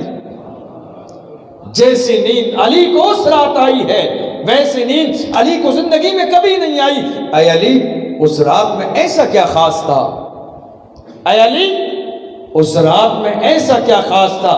علی فرماتے ہیں جب پوری زندگی میں شام کے وقت میں عشاء کے بعد اپنے بستر پہ سونے کے لیے جاتا تھا تو کلمہ پڑھ کے بستر پہ جاتا تھا، شاید میری زندگی کی آخری رات ہو، شاید میری زندگی کا بلاوا آ جائے، شاید ملک الموت میرے دروازے پہ دستک دے دے، شاید اللہ کا پیغام آ جائے، شاید اللہ کا فرشتہ آ جائے، مگر اس رات میرے نبی نے مجھ سے کہا تھا میرے بستر پہ سو جاؤ، تو ایک پل کے لیے میرے دل میں خیال آیا تھا شاید یہ زندگی کی آخری رات ہے، مگر اگلے ہی لمحے میرے نبی نے کہا تھا علی صبح اٹھنا۔ اگلے ہی لمحے اگلے ہی پل میرے نبی نے کہا تھا علی اے علی صبح اٹھنا۔ اب مجھے یقین ہو گیا تھا قیامتیں اپنا رخ موڑ سکتی ہے مگر علی کو پوری زندگی میں کبھی موت آ جائے آج کی رات موت نہیں آئے گی، کیونکہ میرے نبی نے کہا ہے علی اٹھنا۔ اب تو اٹھنا ہے مجھے، آج کے بعد کبھی موت آ سکتی ہے مگر آج کی رات موت نہیں آئے گی، کیونکہ میرے نبی نے کہا ہے علی اٹھنا۔ یہ مکے والوں کی امانتیں ہیں۔ علی سوچ رہے تھے میں اٹھوں گا تو لیکن ممکن ہے صبح یہ دشمن میرے اوپر حملہ کر دیں۔ پھر میرے نبی نے ایک جملہ کہا علی یہ مکے والوں کی امانتیں دے دینا اور تم بھی مدینے آ جانا۔ یقین ہو گیا اب تو علی کو مدینے پہنچنا ہے، زندگی میں کسی بھی جگہ مدینے کے خطے میں موت آ جائے مکے کی حد میں موت نہیں آئے گی، کیونکہ مدینے والے مصطفیٰ نے کہا ہے علی مدینے میں آ جانا۔ ایمان تھا علی کا، یقین تھا علی کا، مزاج تھا علی کا، محبت تھی علی کی۔ میرے آقا صلی اللہ علیہ وسلم نے لٹا دیا۔ لٹانے کے بعد پیغمبر نے تیاری فرمائی نکلنے کے لیے۔ رات کا وقت ہوا، اللہ نے قرآن عظیم کی آیات کو نازل فرمایا وَجَعَلْنَا مِن بَيْنِ أَيْدِيهِمْ سَدًّا وَمِنْ خَلْفِهِمْ سَدًّا فَأَغْشَيْنَاهُمْ فَهُمْ لَا يُبْصِرُونَ۔ کہ ہم نے ان کے سامنے اور پیچھے دروازہ بنا دیا ہے، وہ دیکھتے ہی نہیں ہے۔ محبوب مٹی اور خاک اٹھا لو، کنکریوں پہ دم کرو، پھینکتے چلے جاؤ، آپ نکل کے چلے جائیں گے، ان کو ہوش ہی نہیں آئے گا۔ میرے نبی نے پڑھا، اونگنے لگے کھڑے کھڑے سب کے سب دشمن، نیند آنے لگی، چھینکنے لگے، اونگنے لگے۔ محبوب نے خاک کو ان کے سروں پہ ڈالا، محبوب نکل گئے ہیں۔ صبح کا وقت ہوا، ایک آنے والا مکے سے آیا اور کہا، اے گروہ قریش، محمد کے دروازے کو گھیرے کیوں کھڑے ہو؟ کہا، ہم اس لیے کھڑے ہیں کہ محمد اندر سے باہر نکلے تاکہ ہم ان کو قتل کر دیں۔ اس نے ہنس کے کہا تھا، ظالموں، اپنے سر پہ پڑی ہوئی خاک نہیں دیکھتے ہو؟ تمہارے سر پہ خاک ڈال کے وہ تو یہاں سے نکل گئے، تمہارے سر پہ خاک ڈال کے چلے گئے ہیں۔ سر پہ ہاتھ لگایا، مٹی بھی ہے، کنکری بھی ہے، پریشان ہے کہ نہیں، یہ آدمی ہمیں گمراہ کرنا چاہتا، ہم تو یہیں تھے، وہ نکلتے تو ہمیں نظر نہیں آتے، وہ نکلتے تو ہمیں نظر نہیں آتے، ہم تو یہی موجود تھے۔ کہ اندر جا کے دیکھو۔ جب اندر گئے تو علی مشکل کشا فاتح خیبر موجود ہیں، شاہ مرداں شیر یزداں قوت پروردگار، لا فتح الا علی لا سیف الا ذوالفقار، کہ عرب کی سرزمین پر علی سے زیادہ بہادر نہیں اور ذوالفقار حیدری سے جیسی کوئی تلوار نہیں ہے۔ یہ عالم ہے مشکل کشا کا، ڈرے نہیں ہیں، کانپے نہیں ہیں، ہمت توڑی نہیں ہے۔ علی کی ذوالفقار حیدری کا عالم یہ ہے، بڑے بڑے دشمن علی کے سامنے آنے سے لرزتے ہیں، وہ جانتے ہیں علی وہ ہے جو ایک ہاتھ سے خیبر کے قلعے کو اٹھانے کا دم رکھتے ہیں۔ علی کے سامنے آنا آسان نہیں ہے۔ جب گھر میں آئے ہیں، علی محمد کہاں ہے؟ کہ وہ تو جا چکے۔ اچھا ذرا اندازہ لگائیے، نبی کے گھر میں کوئی نہیں ہے، تنہا میرے نبی آرام فرماتے، تو یہ پوری رات دروازے پہ کھڑے رہے۔ ایسا کیوں نہیں ہوا کہ یہ گھر کے اندر چلے جاتے؟ ایسا کیوں نہیں ہوا کہ یہ رسول کے گھر کے اندر چلے جاتے؟ کوئی ایسا دروازہ نہیں ہے عظیم جو بند ہو، کوئی بہت بڑا لاک لگایا گیا اس میں، کوئی نہیں ہے، اکیلا ایک بستر ہے میرے نبی کا۔ ایسا کیوں نہیں ہوا کہ یہ پیغمبر کے دروازے کے اندر چلے جاتے؟ نہیں، جانے نہیں دیا جائے گا۔ اے میرے فرشتوں، جاؤ اپنے پروں کو بچھا کے محبوب کی حفاظت کرو تاکہ کوئی دشمن کا ناپاک قدم مصطفیٰ کے پاک گھر پر نہیں پڑنا چاہیے، کسی دشمن کا ناپاک قدم میرے محبوب کے پاک دروازے پہ نہیں ہونا چاہیے، گھسنے نہیں دینا۔ اب میرے محبوب رات کو گئے حضرت ابو بکر کے دروازے، ہاتھ لگایا، رات کے وقت میں فوراً دروازہ کھل گیا۔ ابو بکر، یہ تو سونے کا ٹائم تھا، تم اگر اپنے بستر سے اٹھ کے آتے پھر بھی کچھ پل لگ جاتے، کچھ لمحے لگ جاتے، مگر اے ابو بکر، میں نے دروازے پہ ہاتھ لگایا، کھٹکھٹانا چاہتا تھا، پل بھر میں کھل گیا۔ یا رسول اللہ، آپ نے جب سے کہا ہے ہجرت کرنا ہے، ابو بکر نے پیٹھ کو بستر سے لگایا ہی نہیں ہے، پیٹھ کو بستر سے نہیں لگایا ہے۔ نہ جانے کس وقت میں میرے محبوب میرے دروازے پہ دستک دے، نہ جانے کس وقت میں اللہ کے محبوب آ جائے۔ میری محبت کو یہ گوارا نہیں ہے، میں آرام کر رہا ہوں، میرے آقا میرے دروازے پہ دستک دے رہے ہو، میں نے پیٹھ کو بستر سے لگایا ہی نہیں ہے۔ یا رسول اللہ، جب سے دروازے پہ انتظار میں کھڑا ہوں کہ اب آ جائیں، سنا ہے آپ ہر عاشق کے گھر تشریف لاتے ہیں، میرے گھر میں بھی ہو جائے چراغا یا رسول اللہ، اب آ جائیں کہ تب آ جائیں، اب آ جائیں کہ تب آ جائیں۔ دروازے پہ سوالی بنا کھڑا ہوں، یا رسول اللہ مجھے آنے کی آہٹ محسوس ہوئی ہے، میں نے فوراً دروازہ کھٹکھٹایا، کھٹکھٹانا نے نہیں دیا، کھول دیا ہے، کیونکہ اگر آپ میرے دروازے پہ کھڑے ہو کے دروازہ کھٹکھٹائیں، میں اٹھ کے آؤں تو یا رسول اللہ پھر محبت کا مطلب کیا ہوا، پھر دیوانگی کا مطلب کیا ہوا، پھر عشق کا مطلب کیا ہوا۔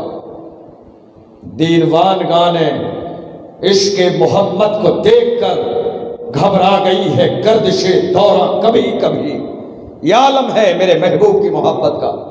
اللہ نے حکم دے دیا، چلو، چلے۔ کہاں گئے؟ غار ثور میں۔ چلے۔ اس وقت میں غار ثور خانہ کعبہ سے 3 میل کے فاصلے پر تھی، لیکن چونکہ اب احاطہ بڑھتا گیا تو اب بالکل خانہ کعبہ کے قریب وہ غار آ گئی۔ اب بہت زیادہ دور نہیں ہے، قریب ہے، لیکن اس زمانے میں 3 میل کا فاصلہ تھا غار ثور میں۔ چلے، اب ابو بکر کی چلنے کے انداز کو ملاحظہ کیجیے۔ تھوڑی دیر آگے چلتے ہیں رسول سے، رسول پیچھے ہو جاتے ہیں، پھر تھوڑی دیر پیچھے چلتے ہیں تو رسول آگے ہو جاتے ہیں، پھر تھوڑی دیر دائیں چلتے ہیں، پھر تھوڑی دیر بائیں چلتے ہیں۔ اے ابو بکر یہ کیا ہے؟ اے ابو بکر یہ کیا ہے؟ کبھی آگے، کبھی پیچھے، کبھی دائیں، کبھی بائیں، یہ کیا ہے؟ یا رسول اللہ، میرے دل میں جس وقت یہ خیال آتا ہے کوئی دشمن سامنے سے حملہ نہ کر دے تو میں آگے آ جاتا ہوں، تیر میرے لگے، میرا محبوب سلامت رہے۔ یا رسول اللہ، جب میرے دل میں خیال آتا ہے کوئی پیچھے سے حملہ نہ کر دے تو پیچھے چلا جاتا ہوں تاکہ محبوب کو تیر نہ لگے، ابو بکر کے جسم کو لگے۔ یا رسول اللہ، جب دل کو خیال آتا ہے کوئی دائیں سے حملہ نہ کر دے تو میں دائیں چلا جاتا ہوں، جب میرے دل کو خیال آتا ہے کوئی بائیں سے حملہ نہ کر دے تو میں بائیں چلا جاتا ہوں۔ یہ جانثاری ہے، جانثاری ہے۔ میرے نبی نے کہا تھا نا حضرت عائشہ سے، میرے نبی سے حضرت عائشہ نے کہا تھا یا رسول اللہ، آسمان پہ جتنے ستارے ہیں کیا کسی کی نیکیاں بھی اتنی ہیں؟ میرے آقا صلی اللہ علیہ وسلم نے فرمایا تھا ہاں، عمر کی اتنی نیکیاں ہیں، کیونکہ انہوں نے سوچا تھا میرے باپ کا نام آئے گا، مگر میرے نبی نے خلاف قیاس حضرت عمر کا نام لیا تو وہ لیٹی تھی، اٹھ کے بیٹھ گئی، کہا میرے باپ کا کیا ہوا؟ کہا عائشہ، تیرے باپ کی ایک نیکی عمر کی ساری نیکیوں پہ بھاری ہے۔ ابو بکر کی ایک نیکی، وہ ایک نیکی کون سی ہے؟ وہ ایک نیکی ہجرت کی رات میں جان کی قربانی ہے، جس کے بارے میں میرے نبی نے کہا ابو بکر کی ایک نیکی، ابو بکر کی ایک نیکی عمر کی ساری نیکیوں پہ بھاری ہے۔ پیغمبر اعظم چلنے لگے، ابو بکر صدیق کو خیال آیا کہ کہیں ایسا نہیں کہ میرے محبوب کے تلووں میں چھالے پڑ جائیں۔ رسول کے آگے آ کے بیٹھ گئے۔ اے ابو بکر، اب یہ کون سا انداز ہے؟ کہ یا رسول اللہ، آپ پیدل چل رہے ہیں، مجھے اچھا نہیں لگ رہا ہے، یا رسول اللہ میرے کاندھوں پہ سوار ہو جائے۔ یا رسول اللہ، آپ زیادہ چلیں گے، پہاڑ اونچے نیچے ہیں، برابر نہیں ہیں، اونچے نیچے ہیں، یا رسول اللہ آپ پیدل چلیں گے، آپ کے پیروں میں چھالے پڑ جائیں گے، دیوانے کی محبت کو یہ گوارا نہیں ہے، یا رسول اللہ میرے کاندھوں پہ سوار ہو جائے۔ یاد کریں، ایک زمانہ وہ تھا جب خانہ کعبہ سے بتوں کو توڑ توڑ کے اتارا تھا تو کچھ اوپر رکھے تھے، میرے نبی نے علی سے کہا تھا اے علی میرے کاندھوں پہ چڑھ جاؤ، تو علی کہنے لگے نہیں یا رسول اللہ آپ میرے کاندھوں پہ چڑھ جائیں، تو میرے نبی نے کہا علی بار نبوت اٹھا نہ پاؤ گے، علی مجھے کاندھوں پہ سوار کرنے کی کوشش نہ کرو، بار نبوت اٹھا نہ پاؤ گے۔ مگر اب جب ابو بکر سامنے آ کے بیٹھ گئے تو مصطفیٰ نے ان کی اس خدمت کو قبول کر لیا۔ میرے نبی سوار ہو گئے، غار ثور کے دروازے پہ لے جا کے حضرت ابو بکر صدیق نے پیغمبر کو اتار دیا۔ یا رسول اللہ، ہاتھ جوڑ کے کھڑے ہوئے، یا رسول اللہ میری خواہش یہ ہے کہ میں پہلے غار میں جاؤں، اس کی صفائی کروں، پرانی ہے، سالوں سال صدیاں گزر گئیں، کوئی اس کے اندر نہیں گیا، نہ جانے کیڑے مکوڑے سانپ بچھو ہوں گے، یا رسول اللہ پہلے میں صفائی کر دوں، آپ تھوڑا سا باہر قیام فرمائیں، اس کے بعد اندر تشریف لے جائیں۔ حضرت ابو بکر صدیق گئے، صفائی کی، سوراخ تھے سانپوں کے، بچھوؤں کے، ابو بکر صدیق نے اپنے کپڑے پھاڑ پھاڑ کے سب میں لگا دیے، چادر پھاڑی لگا دی، چادر کو پھاڑا لگا دیا۔ ایک جگہ ایسی رہ گئی کہ جہاں آپ نے سانپ کے بل پہ اینڑی لگا دی، اپنی رانوں کو، گودی کو پیغمبر کا تکیہ بنا دیا اور کہا یا رسول اللہ اندر تشریف لے آئے، غلام حاضر ہے۔ میرے نبی تشریف لائے، ابو بکر صدیق کی زندگی کی معراج ہونے والی ہے کہ پیغمبر کا سر ان کی گودی میں آ گیا ہے، اللہ اکبر. عشق والے جانتے ہیں قدر و شان اہل بیت، دنیا والے نہیں جان سکتے. میرے رسول نے سر رکھا، آرام فرمانے لگے. اب ہمیں محبوب کے دیدار کا اشتیاق ہے تو ایسا نہیں ہے کہ جانوروں کو اشتیاق نہیں ہے. وہ سانپ بھی تو منتظر تھا ایک زمانے سے کہ کوئی آنے والا آئے گا جس کا حسن بے مثال ہوگا، کوئی آنے والا آئے گا جس کا چہرہ بے مثال ہوگا، کوئی آنے والا آئے گا جس کا وجود بے مثال ہوگا، کوئی آنے والا آئے گا جس کے جسم کی خوشبو کا عالم یہ ہوگا کہ زمانے مہک جائیں گے، رستے مہک جائیں گے، گلیاں مہک جائیں گی، دلہن پر لگا دیں گے تو ہونے والی نسلیں مہک جائیں گی. جانور بھی تو منتظر ہیں محبوب کے دیدار کے لیے. ابو بکر نے ایڑی لگا دی. کتابوں میں پتہ ملتا ہے سانپ انتظار میں تھا محبوب کے.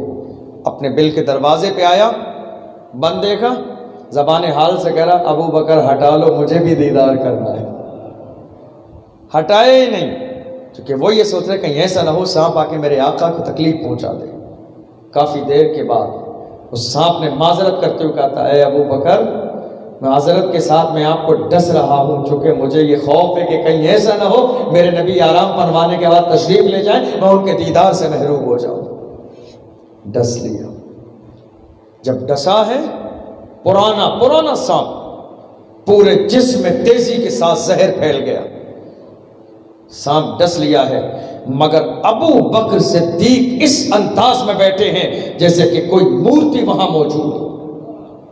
جسم کو جنبش نہیں ہوئی، جسم کو ہلایا نہیں، ہاتھ کو ہلایا نہیں، پیر کو جگہ سے ہٹایا نہیں، پیر کو جنبش نہ دی، پیر کو حرکت نہ دی، چونکہ وہ جانتے ہیں پیر کو حرکت دوں گا تو میرے محبوب کی نماز نیند میں خلل آ جائے گا. ان دیوانوں کا مزاج کیا تھا؟ نمازیں قضا ہوں تو پھر سے ادا ہو. علی کی گود میں بھی میرے نبی نے سر رکھا تھا، نماز عصر کا وقت تھا اور علی نے جگایا نہیں تھا. نماز کا ٹائم نکل گیا، جگایا ہی نہیں. کیوں؟ علی کیا سوچ رہے تھے؟ نمازیں قضا ہوں تو پھر سے ادا ہو، محبت قضا ہو نہ پھر سے ادا ہو. نماز کے لیے اسلام میں قضا کا مسئلہ ہے، نماز کے لیے اسلام میں قضا کا مسئلہ ہے. ادا نہ ہو سکے قضا پڑھ لو، لیکن محبت کو کیسے قضا کروں گا؟ اگر میرے محبوب کا سر دوبارہ میری گودی میں نہیں آیا تو کیا کروں گا؟ صدیق اکبر نے جسم کو جنبش نہ دی، لیکن زہر اتنا تیز تھا کہ ابو بکر کے جسم میں پھیلا تو آنکھوں سے آنسو نکلے. پیغمبر کے وہ آنسو بھی کتنے خوش قسمت تھے، میرے نبی کے پیشانی پہ گر رہے ہیں ابو بکر کے آنسو. میرے نبی نے آنکھیں کھولی، ابو بکر کیا ہوا؟ کہا یا رسول اللہ سانپ نے کاٹ لیا. پیر ہٹا کے دکھاؤ. پیر ہٹا کے دکھایا. نبی کے پاس کون سی دوائی جانتے ہو؟ وہی لعاب دہن جو 7 سال کی عمر میں میرے نبی نے آنکھوں سے لگایا تھا. لعاب دہن لگایا، پل بھر میں وہ جگہ ایسی ہو گئی گویا کہ سانپ نے کاٹا ہی نہیں تھا. اس کے بعد مکے میں اعلان ہو گیا مکے میں، خبردار کوئی محمد کو ڈھونڈ کے لائے گا زندہ یا مردہ، اسے 100 اونٹ سامان سے بھرے ہوئے انعام میں دیے جائیں گے. ہر زمانے میں لالچی لوگ رہے، ہر زمانے میں چائے پی کے ایمان بیچنے والے رہے، ہر زمانے میں 100-200 روپے مل جانے پر، ہاتھ پھرا دینے پر بس ایک چائے میں ایمان بیچنے والے، مخبری کرنے والے ہر زمانے میں رہے. وہاں بھی تھے، نکل گئے راستوں پہ. انہیں یہ خیال نہیں آیا اے دنیا کے لالچی کتوں ذرا یاد رکھو تم جس کی مخبری کرنے والے ہو وہ وجہ تخلیق کائنات ہے، اسی کے صدقے میں زمین بھی ہے، اسی کے صدقے میں کائنات بھی ہے. نکل گئے راستوں میں تلاش کرنے کے لیے. میرے آقا صلی اللہ علیہ وسلم غار ثور میں ہیں، یہ دشمن سارے مل گئے، غار ثور کے قریب پہنچ گئے، پھیل گئے لوگ، چپے چپے میں تلاش کر رہے ہیں محمد مل جائے، ابو بکر مل جائیں. غار کے دروازے پہ پہنچے. ابو بکر نے کہا یا رسول اللہ دشمن کے پیر نظر آنے لگے ہیں، اگر یہ جھانکیں گے تو ہمیں دیکھ لیں گے، اگر یہ بیٹھ گئے تو ہم نظر آ جائیں گے. میرے نبی نے کہا تھا ابو بکر ان 2 لوگوں کے بارے میں تمہارا کیا خیال ہے جن کا تیسرا اللہ ہو؟ اے ابو بکر ان دو لوگوں کے بارے میں کیا خیال ہے جن کے ساتھ تیسرا اللہ ہو؟ مطلب میرے نبی کہہ رہے تھے ابو بکر گھبراؤ نہیں، ان کے ساتھ اللہ کی رحمت نہیں ہے، ہمارے ساتھ پروردگار کا کرم شامل ہے۔ ان اللہ معنا، اللہ ہمارے ساتھ ہے۔ جیسے ہی ابو بکر کے دل کو خطرہ ہوا کہ کہیں دشمن کی نظر نہ پڑ جائے، اللہ نے وہیں اس غار کے منہ پر فوراً زمین سے ایک درخت کو اگا دیا۔ عرب کی سرزمین پر ایک درخت تھا ام غیلان کے نام سے، اس کو اگایا۔ وہ بہت بھاری ہوتا تھا اور اس میں بہت زیادہ کانٹے ہوتے تھے، بہت تیزی کے ساتھ تو بندہ اسے چھو بھی نہیں سکتا تھا۔ درخت اگایا، مکڑی سے کہا جالا تان، کبوتری سے کہا انڈا دے، تاکہ آنے والے سمجھ جائیں کہ اگر یہاں اس کے اندر کوئی گیا ہوتا تو یہ جالا ٹوٹ گیا ہوتا، اس کے اندر کوئی گیا ہوتا تو کبوتری نے انڈے نہ دیے ہوتے۔ اللہ اکبر! دیکھو تو صحیح، عرب کی سرزمین پر آج بھی ان کبوتروں کی نسل موجود ہے۔ محبت کرنے والے سلامت رہتے ہیں، چاہے وہ انسان ہو یا جانور ہو۔ اے حاجیو، جب حج کرنے کے لیے جاؤ تو ان کبوتروں کو دانہ ڈال دیا کرو، یہ وہ ہیں کہ جو محبوب کے غلام بنے ہیں ہجرت کی رات، محبوب کے غلام بن کے غار سور کے دروازے پر دشمن کے مقابلے میں سینہ سپر ہو گئے تھے۔ اسی لیے تو کہا گیا مکڑی کو مارا مت کرو، مکڑی کو ادھر ادھر جانے کے لیے راستہ دیا کرو، کیونکہ یہ وہ ہے جس نے محبوب کی حفاظت کے لیے جالا تان دیا تھا۔ دشمن آئے، کسی نے کہا اندر جا کے دیکھے، تو کہا نہیں، اندر جا کے دیکھنے کی ضرورت نہیں ہے، یہ جالا دیکھ رہے ہو محمد کے پیدا ہونے سے پہلے کا جالا ہے۔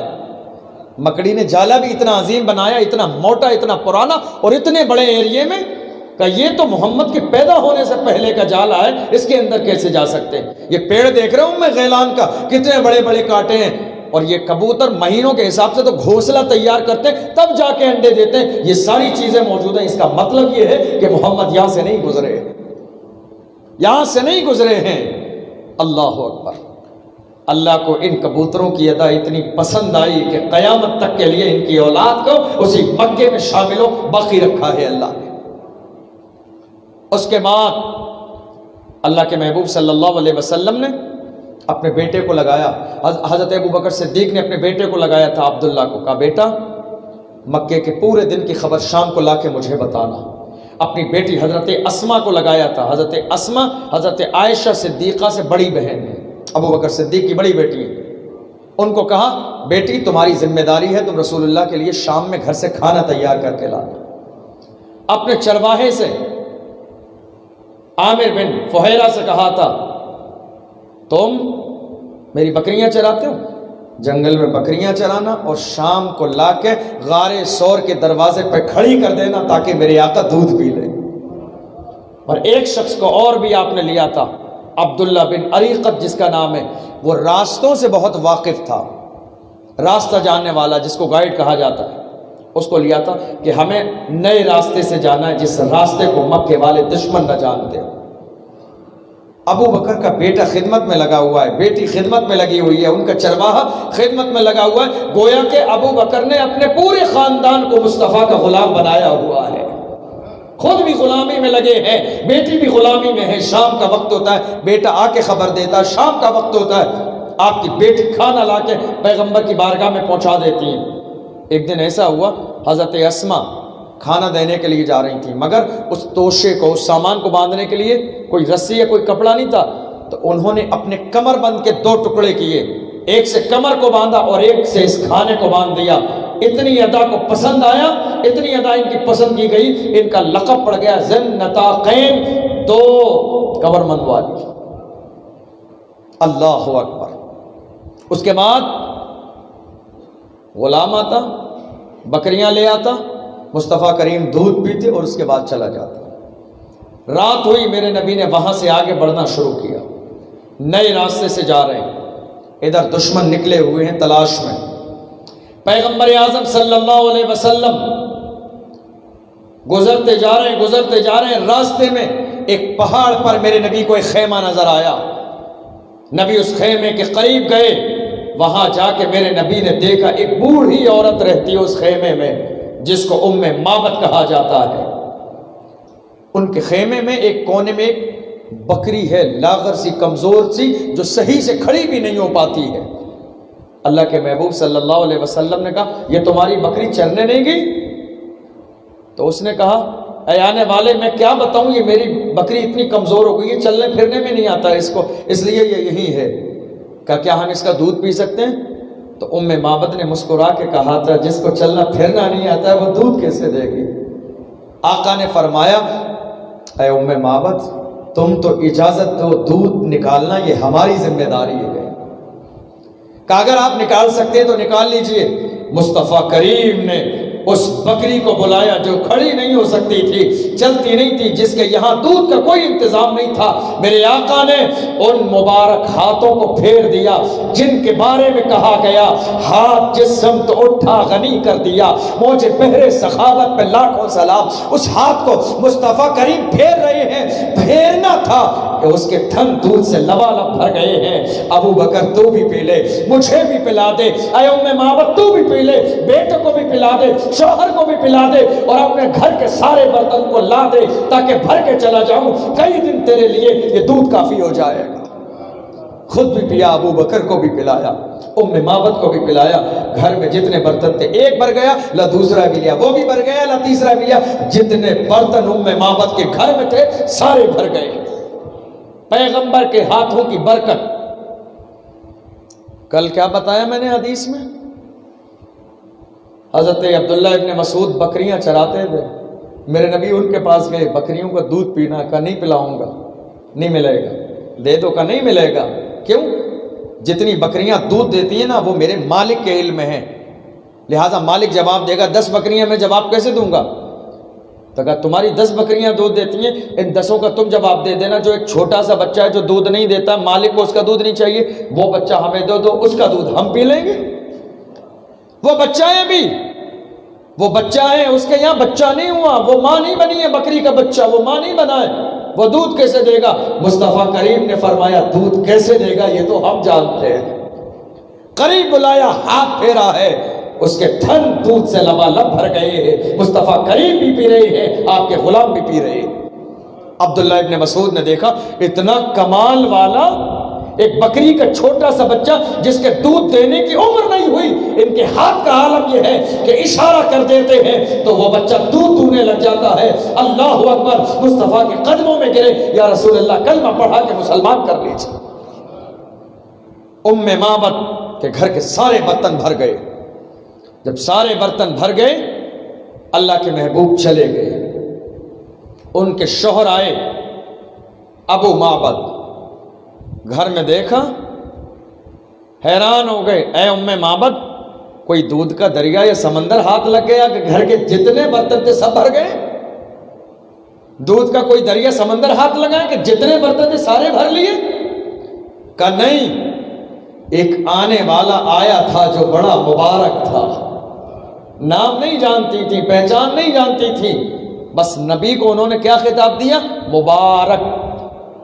کہ ایک آنے والا آیا تھا وہ اتنا مبارک تھا، بس ہاتھ لگانے کی دیر تھی، میری اس بکری نے دودھ دیا جس کو چلنے میں بھی نہیں آتا تھا، اتنا دیا، خود بھی پیا، مجھے بھی پلایا، غلام کو بھی پلایا، اور گھر کے سارے برتنوں کو بھر کے چلا گیا ہے، وہ آنے والا مبارک تھا۔ ابو معبد نے کہا اچھا ذرا اس کا حلیہ تو بتاؤ، حلیہ بتاؤ تاکہ مجھے اندازہ لگے کہ وہ آنے والا کون تھا، کون تھا وہ آنے والا۔ حلیہ نہیں بتا سکتی، کوئی مثال ہو تو مثال دوں، حلیہ کیسے بتاؤں؟ اس کے جیسا چہرہ میری آنکھوں نے کبھی نہیں دیکھا، اس کی جیسی مسکراہٹ اس کائنات میں کسی کی نہیں ہے، اس کے جیسا بولنے کا انداز اس کائنات میں کسی کا نہیں ہے، اس کے ہاتھ بے مثال، اس کی زبان بے مثال، اس کی آنکھیں بے مثال، چہرے کا حسن بے مثال، اس کا جمال بے مثال، اس کا کمال بے مثال، اس کا چلنا بے مثال، اس کے ہاتھ بے مثال، اس کا بولنا بے مثال، اس کے ہاتھوں کا عالم یہ ہے، ایسی بکری پہ لگا دیتا ہے جو چلنے میں نہیں آتی ہے، اس کے ہاتھوں کا کمال ہے تیرے گھر کے سارے برتن بھر جاتے ہیں، مثال دوں تو کیسے مثال دوں؟ ابو معبد سمجھ گئے ہو نہ ہو یہ وہی ذات ہے کہ جس کو مکے والے تلاش کر رہے، سمجھ گئے ہو نہ ہو یہ وہی ذات ہے کہ جس کو مکے والے تلاش کر رہے۔ لیکن کیا کریں، نام نہیں دے سکتے۔ پیغمبر اور آگے بڑھے، ایک اور شخص جو میرے نبی کی تلاش میں نکلا، جس کو تاریخ نے سراقہ ابن مالک کا نام دیا ہے۔ پیغمبر کی تلاش میں نکلے، غریبی کا دور ہے، غریبی کا زمانہ ہے، اگر پیغمبر کو پکڑ کے لائیں گے تو 100 اونٹ سامان سے لدے ہوئے بھرے ہوئے ملیں گے، دوڑتے ہوئے جا رہے۔ بہت سارے لوگ گئے تھے، واپس آ گئے، تھک گئے، واپس آ گئے، تھک گئے، واپس آ گئے، مگر سراقہ ابن مالک نے قسم کھا لی، گھر میں بھی جا کے فری بیٹھنا ہے، لاؤ پیچھے ہی چلا جاتا ہوں، کچھ تو مل جائے گا، کچھ تو کام بن جائے گا، گھر پہ بھی کوئی کام نہیں ہے۔ چلے گئے، قسم کھا لی، کچھ بھی ہو، جان جاتی ہے تو جاتی رہے، محمد کو پکڑ کے لاؤ۔ حتیٰ کہ قریب پہنچ گئے، میرے آقا سے ملاقات ہو گئی، میرے رسول کو پکڑنا چاہا، میرے نبی نے زمین کو اشارہ کیا، اے زمین اس کو پکڑ لے، گھوڑا زمین میں پھنس گیا۔ مصطفیٰ نے اپنی آنکھوں سے اشارہ کیا ہے، اے زمین، اے زمین سراقہ کو دبا لے تاکہ یہ میرے قریب نہ آ سکے۔ سراقہ کا گھوڑا زمین میں دھس گیا۔ میرے نبی کا معجزہ دیکھا، ہاتھ جوڑ لیا، محمد معاف کر دیں، واپس جا رہا ہوں، آپ کے قریب نہیں آؤں گا، واپس جا رہا ہوں، میں آپ کے قریب نہیں آؤں گا، آپ مجھے معاف کر دیجئے۔ میرے نبی نے زمین کو اشارہ کیا، زمین چھوڑ دے، زمین نے فوراً چھوڑ دیا۔ رسول کا مقام تو دیکھیں، زمین بھی پیغمبر کا اشارہ مانتی، زمین اشاروں پہ چل رہی ہے میرے نبی کے۔ اس نے دیکھا یہ تو بڑی آسانی سے چھٹ گیا، دوبارہ پھر گھوڑے کو ایڑ لگائی میرے نبی کو پکڑنے کے لیے، پیغمبر نے پھر زمین کو اشارہ کیا، زمین پکڑ لے، زمین نے پھر پکڑ لیا، پھر منت و سماجت کرنے لگے، یہاں کہ تیسری بار بھی یہی ہوا۔ جب تیسری بار بھی زمین میں پکڑ لیا تو ہاتھ جوڑ کے کھڑے ہو گئے، میں اب سچا عرب والا وعدہ کرتا ہوں، چونکہ عرب والے وعدہ کرتے ہیں تو وعدہ خلافی نہیں کرتے، میں وعدہ کرتا ہوں میں واپس جا رہا ہوں، اب نہیں، اب آپ کے پیچھے نہیں آؤں گا، مجھے چھوڑ دیجیے۔ میرے آقا صلی اللہ علیہ وسلم نے فرمایا، سراقہ تم دنیا کے مال اور دنیا کے لالچ کے چکر میں محمد کو پکڑنے آئے ہو، کیا حال ہوگا تمہارا اس دن، کیا حال ہوگا تمہارا اس دن جس دن تمہارے ہاتھوں میں کسرا کے کنگن پہنائے جائیں گے، جس دن تمہارے ہاتھوں میں کسرا کے کنگن پہنائے جائیں گے، ایران کے بادشاہ کے کنگن پہنائے جائیں گے۔ یہ ہونے والا کب ہے جانتے ہو؟ یہ کسرا کا واقعہ نہ میرے نبی کے زمانے میں ہوگا، نہ ابو بکر کے زمانے میں ہوگا، یہ واقعہ حضرت عمر کے زمانے میں ہوگا، مگر محبوب ہجرت کی رات انہیں خبر دے رہے ہیں کہ تمہارے ہاتھ میں کسرا کے کنگن پہنائے جائیں گے۔ نبی نے خبر دے دی، واپس آ گئے۔ پیغمبر اعظم صلی اللہ علیہ وسلم نئے راستے سے ہجرت کرتے ہوئے قبا پہنچ گئے، یہ واپس آئے، فاروق اعظم کا دور آیا۔ فاروق اعظم کا جب دور آیا تو فاروق اعظم کے دور میں بیمار پڑ گئے، اتنے بیمار پڑے کہ لوگوں کو اندازہ ہو گیا کہ سراقہ مرنے والے ہیں، سراقہ بچیں گے نہیں، ان کے دروازے پہ موت کا فرشتہ دستک دینے والا ہے۔ حضرت عمر فاروق اعظم سراقہ کے پاس گئے اور ان کو نصیحت اور وصیت کرنے لگے جیسے مرنے والے کو وصیت کی جاتی ہے۔ حضرت سراقہ بستر پہ لیٹے تھے، اٹھ کے بیٹھ گئے اور کہا، اے فاروق اعظم، آپ کو کیوں ایسا لگ رہا ہے کہ سراقہ کو موت آ جائے گی؟ اے فاروق اعظم، آپ کو کیوں ایسا لگ رہا ہے کہ مجھے موت آ جائے گی؟ کہا تمہاری طبیعت خراب ہے، مرنے کے قریب موت آ سکتی ہے۔ کہا نہیں، موت نہیں آئے گی، مجھے موت نہیں آئے گی۔ اے سراقہ اتنا یقین کیوں ہے؟ موت اللہ کا حکم ہے، وہ جب چاہے موت کا فرشتہ تمہارے دروازے پہ بھیج سکتا ہے۔ کہا یار ہاں، مجھے موت کبھی بھی آ سکتی ہے لیکن ابھی نہیں آئے گی۔ کیوں اتنا یقین کیوں ہے؟ کہا مجھے یقین اپنی ذات پہ نہیں ہے، گنبد خضرا والے پہ یقین ہے۔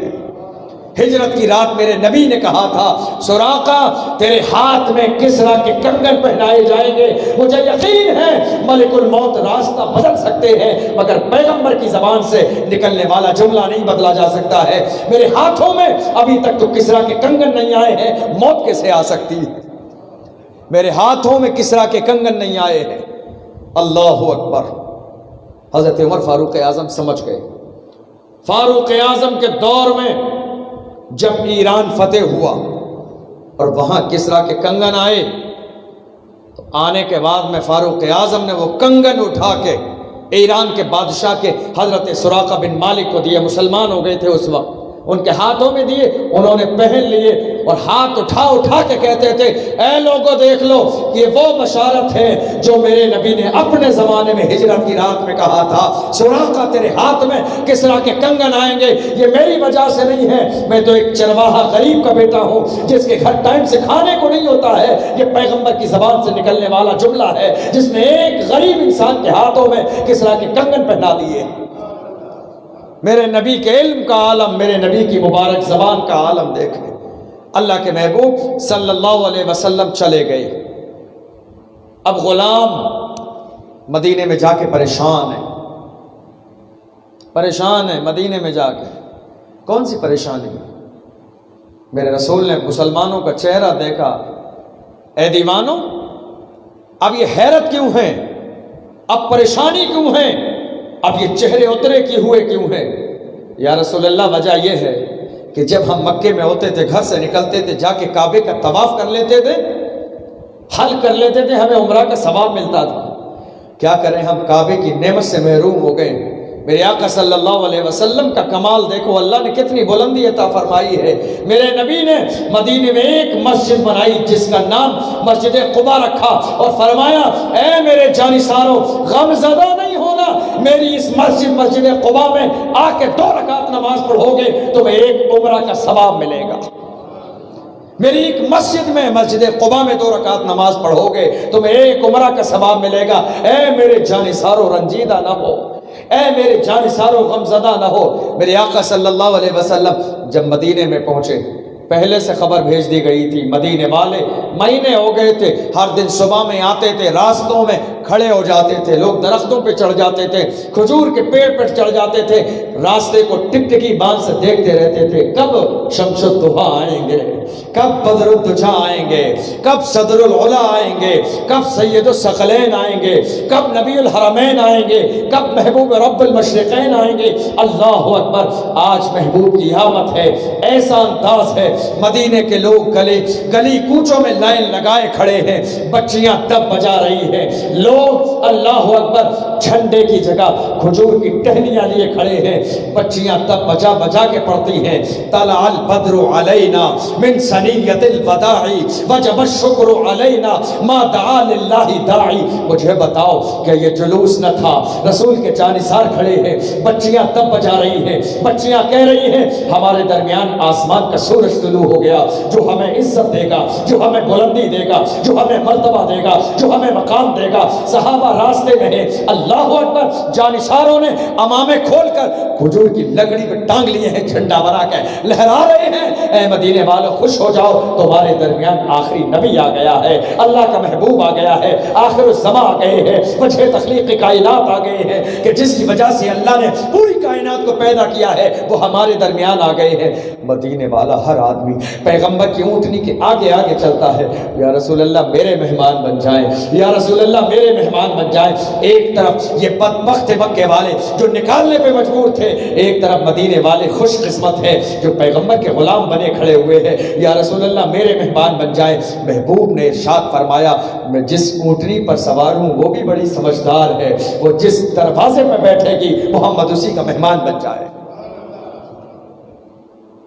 سب کے سب دعا کر رہے ہیں اللہ یہ اونٹنی ہمارے دروازے پہ بیٹھ جائے, یہ اونٹنی ہمارے دروازے پہ بیٹھ جائے. مگر یہ خوش قسمتی حضرت ابو ایوب انصاری کی قسمت میں لکھی تھی. ان کے دروازے پہ جا کے اونٹنی بیٹھ گئی. 2 منزل کا مکان ہے.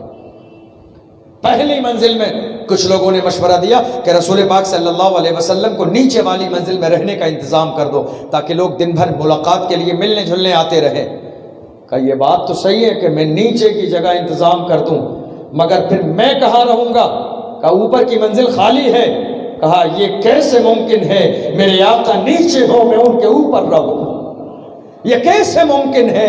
مصطفیٰ کریم نیچے رہے میں ان کی چھت پہ رہوں. نہیں یا رسول اللہ اوپر کی جگہ آپ پسند فرما لیں, نیچے میں رہ جاتا. پیغمبر اعظم صلی اللہ علیہ وسلم ان کے گھر میں رہنے لگے. جب کھانے کے لیے سامان بھیجتے، اللہ کے محبوب کھانا کھا لیتے اور تھوڑا سا کھانا چھوڑ دیتے. کیوں چھوڑتے؟ وجہ تھی. ایسا نہیں کہ ہم چھوڑنے لگیں، پیغمبر کے چھوڑنے کی وجہ تھی. میرے نبی کے دل میں خیال آتا غریبی کا زمانہ کہیں ایسا نہ ہو کہ انہوں نے محبت میں سارا کھانا میرے لیے بھیج دیا ہو، لہٰذا تھوڑا سا کھانا میں ابو ایوب انصاری اور ان کی بیوی کے لیے چھوڑ دیتا ہوں. جب وہ کھانا نیچے جاتا تو ابو ایوب انصاری اور ان کی بیوی ان پلیٹوں کو گھما گھما کے دیکھتے کہ پیغمبر نے لقمہ کہاں لگایا ہے، وہیں سے ہم لقمہ لگائیں. ہمیں احساس ہو جائے نبی کی انگلیاں کہاں لگی ہیں، سالن میں مصطفیٰ کریم کی انگلی کہاں لگی ہے، ذرا ہمیں اشارہ مل جائے. اور جہاں اشارہ ملتا وہیں چاٹ چاٹ کے کھاتے. اے ابو ایوب انصاری، آپ کی قسمت کو سلام، آپ کی خوش قسمتی کو سلام، آپ کے مقام کو سلام، آپ کی عظمت کو سلام. مصطفیٰ کریم کے دسترخوان سے بچنے والا کھانا آپ کی زندگی میں آپ کو میسر ہو رہا ہے. آپ سے زیادہ اس کائنات میں کون خوش قسمت ہو سکتا ہے؟ ابو ایوب انصاری. اللہ اکبر. میرے نبی نے مدینے میں آنے کے بعد میں اپنا حجرہ بعد میں بنایا، اپنا حجرہ بعد میں بنایا، بیویوں کا حجرہ بعد میں بنایا. سب سے پہلے میرے نبی نے مسجد نبوی بنائی. پہلے اللہ کا گھر بنایا جائے گا، اپنا گھر بعد میں، اپنا گھر بعد میں. میں اللہ کا گھر بناؤں گا، اللہ میرا گھر بنا دے گا. میں اللہ کے گھر کو روشن کروں گا، اللہ میرے گھر کو روشن کر دے گا. میرے نبی نے فرمایا من بنا للہ مسجدا بنا اللہ لہ تعالی دارا فی الجنہ. دنیا میں کوئی اللہ کا گھر بنائے گا، اللہ اس کے بدلے میں جنت میں اس کے لیے محل تیار فرما دے گا. مسجدیں بنانے والے خوش قسمت ہیں، مسجدوں میں چندہ دینے والے خوش قسمت ہیں، مدرسے بنانے والے خوش قسمت ہیں. میرے نبی نے فرمایا جو دنیا میں اللہ کا گھر بنائے گا، قیامت میں اللہ اس کے بدلے میں اس کے لیے محل تیار فرمائے گا. اپنا حجرہ میرے نبی نے بعد میں بنایا، پہلے اللہ کا گھر بنایا. میں اللہ کا گھر بناؤں گا، اللہ میرا گھر بنائے گا. یہی مزاج ایک مسلمان کا ہونا چاہیے. ہم اپنے گھر میں روشنی کرتے کہ نہیں کرتے، خوشبو لگاتے کہ نہیں لگاتے، امبر لگاتے کہ نہیں لگاتے، دھلائی کرتے کہ نہیں کرتے، صفائی کرتے کہ نہیں کرتے، پوچھا لگاتے کہ نہیں لگاتے. ہم مسجد میں کیوں نہیں آتے یہ کرنے کے لیے؟ ہم مسجد میں جھاڑو کیوں نہیں لگاتے ہیں؟ ہم مسجد میں پوچھا کیوں نہیں لگاتے ہیں؟ ہم مسجد میں صفائی کیوں نہیں کرتے ہیں؟ ہم نے سارا کام بھنڈاری پہ چھوڑ دیا ہے کہ وہ آئے گا، اس کی ذمہ داری ہے، تنخواہ لیتا ہے، اس کی ذمہ داری ہے، تنخواہ لینے دو. تم تو اس لیے مسجد سے گندگی دور کر دو تاکہ اللہ تمہارے گھر سے پریشانیاں دور کر دے. تم تو مسجد کے اندر روشنی اس لیے کرو تاکہ بدلے میں اللہ تمہارے گھر کو روشن فرما دے. تم تو اللہ کے گھر میں اس لیے کام کرو تاکہ اللہ تمہارے گھر کو آباد کر دے. تم نماز پڑھنے کے لیے اللہ کے گھر میں اس لیے آؤ تاکہ تم جب اللہ کا گھر آباد کرو گے تو اللہ تمہارا گھر آباد کرے گا. کوشش کریں جب جمعے کا دن آ جایا کرے، آنا تو ہے ہی، صبح 9-10 بجے آ کے مسجد میں جھاڑو نکال دیا کریں. یہ بھنڈاری کا کام ہے، اسے تو کر ہی دینا ہے. آپ یہ دیکھ کے مت کریں کہ یہ کسی اور کی ذمہ داری ہے. آپ اس لیے کریں، آپ اللہ کے گھر سے کوڑا نکالو گے، اللہ آپ کے گھر سے بیماری نکالے گا. آپ اللہ کے گھر سے گندگی نکالو گے، اللہ آپ کے گھر سے نیستی کو نکال دے گا. آپ اللہ کے گھر سے کوڑا نکالو گے، اللہ آپ کی زندگی سے پریشانی کو دور کر دے گا. مزاج کو بدلیں، سوچ کو بدلیں، نظریات کو بدلیں. اللہ کے محبوب صلی اللہ علیہ وسلم مسجد نبوی بنا رہے ہیں، اور انداز کیا ہے مسجد بنانے کا؟ کیا انداز ہے مسجد بنانے کا؟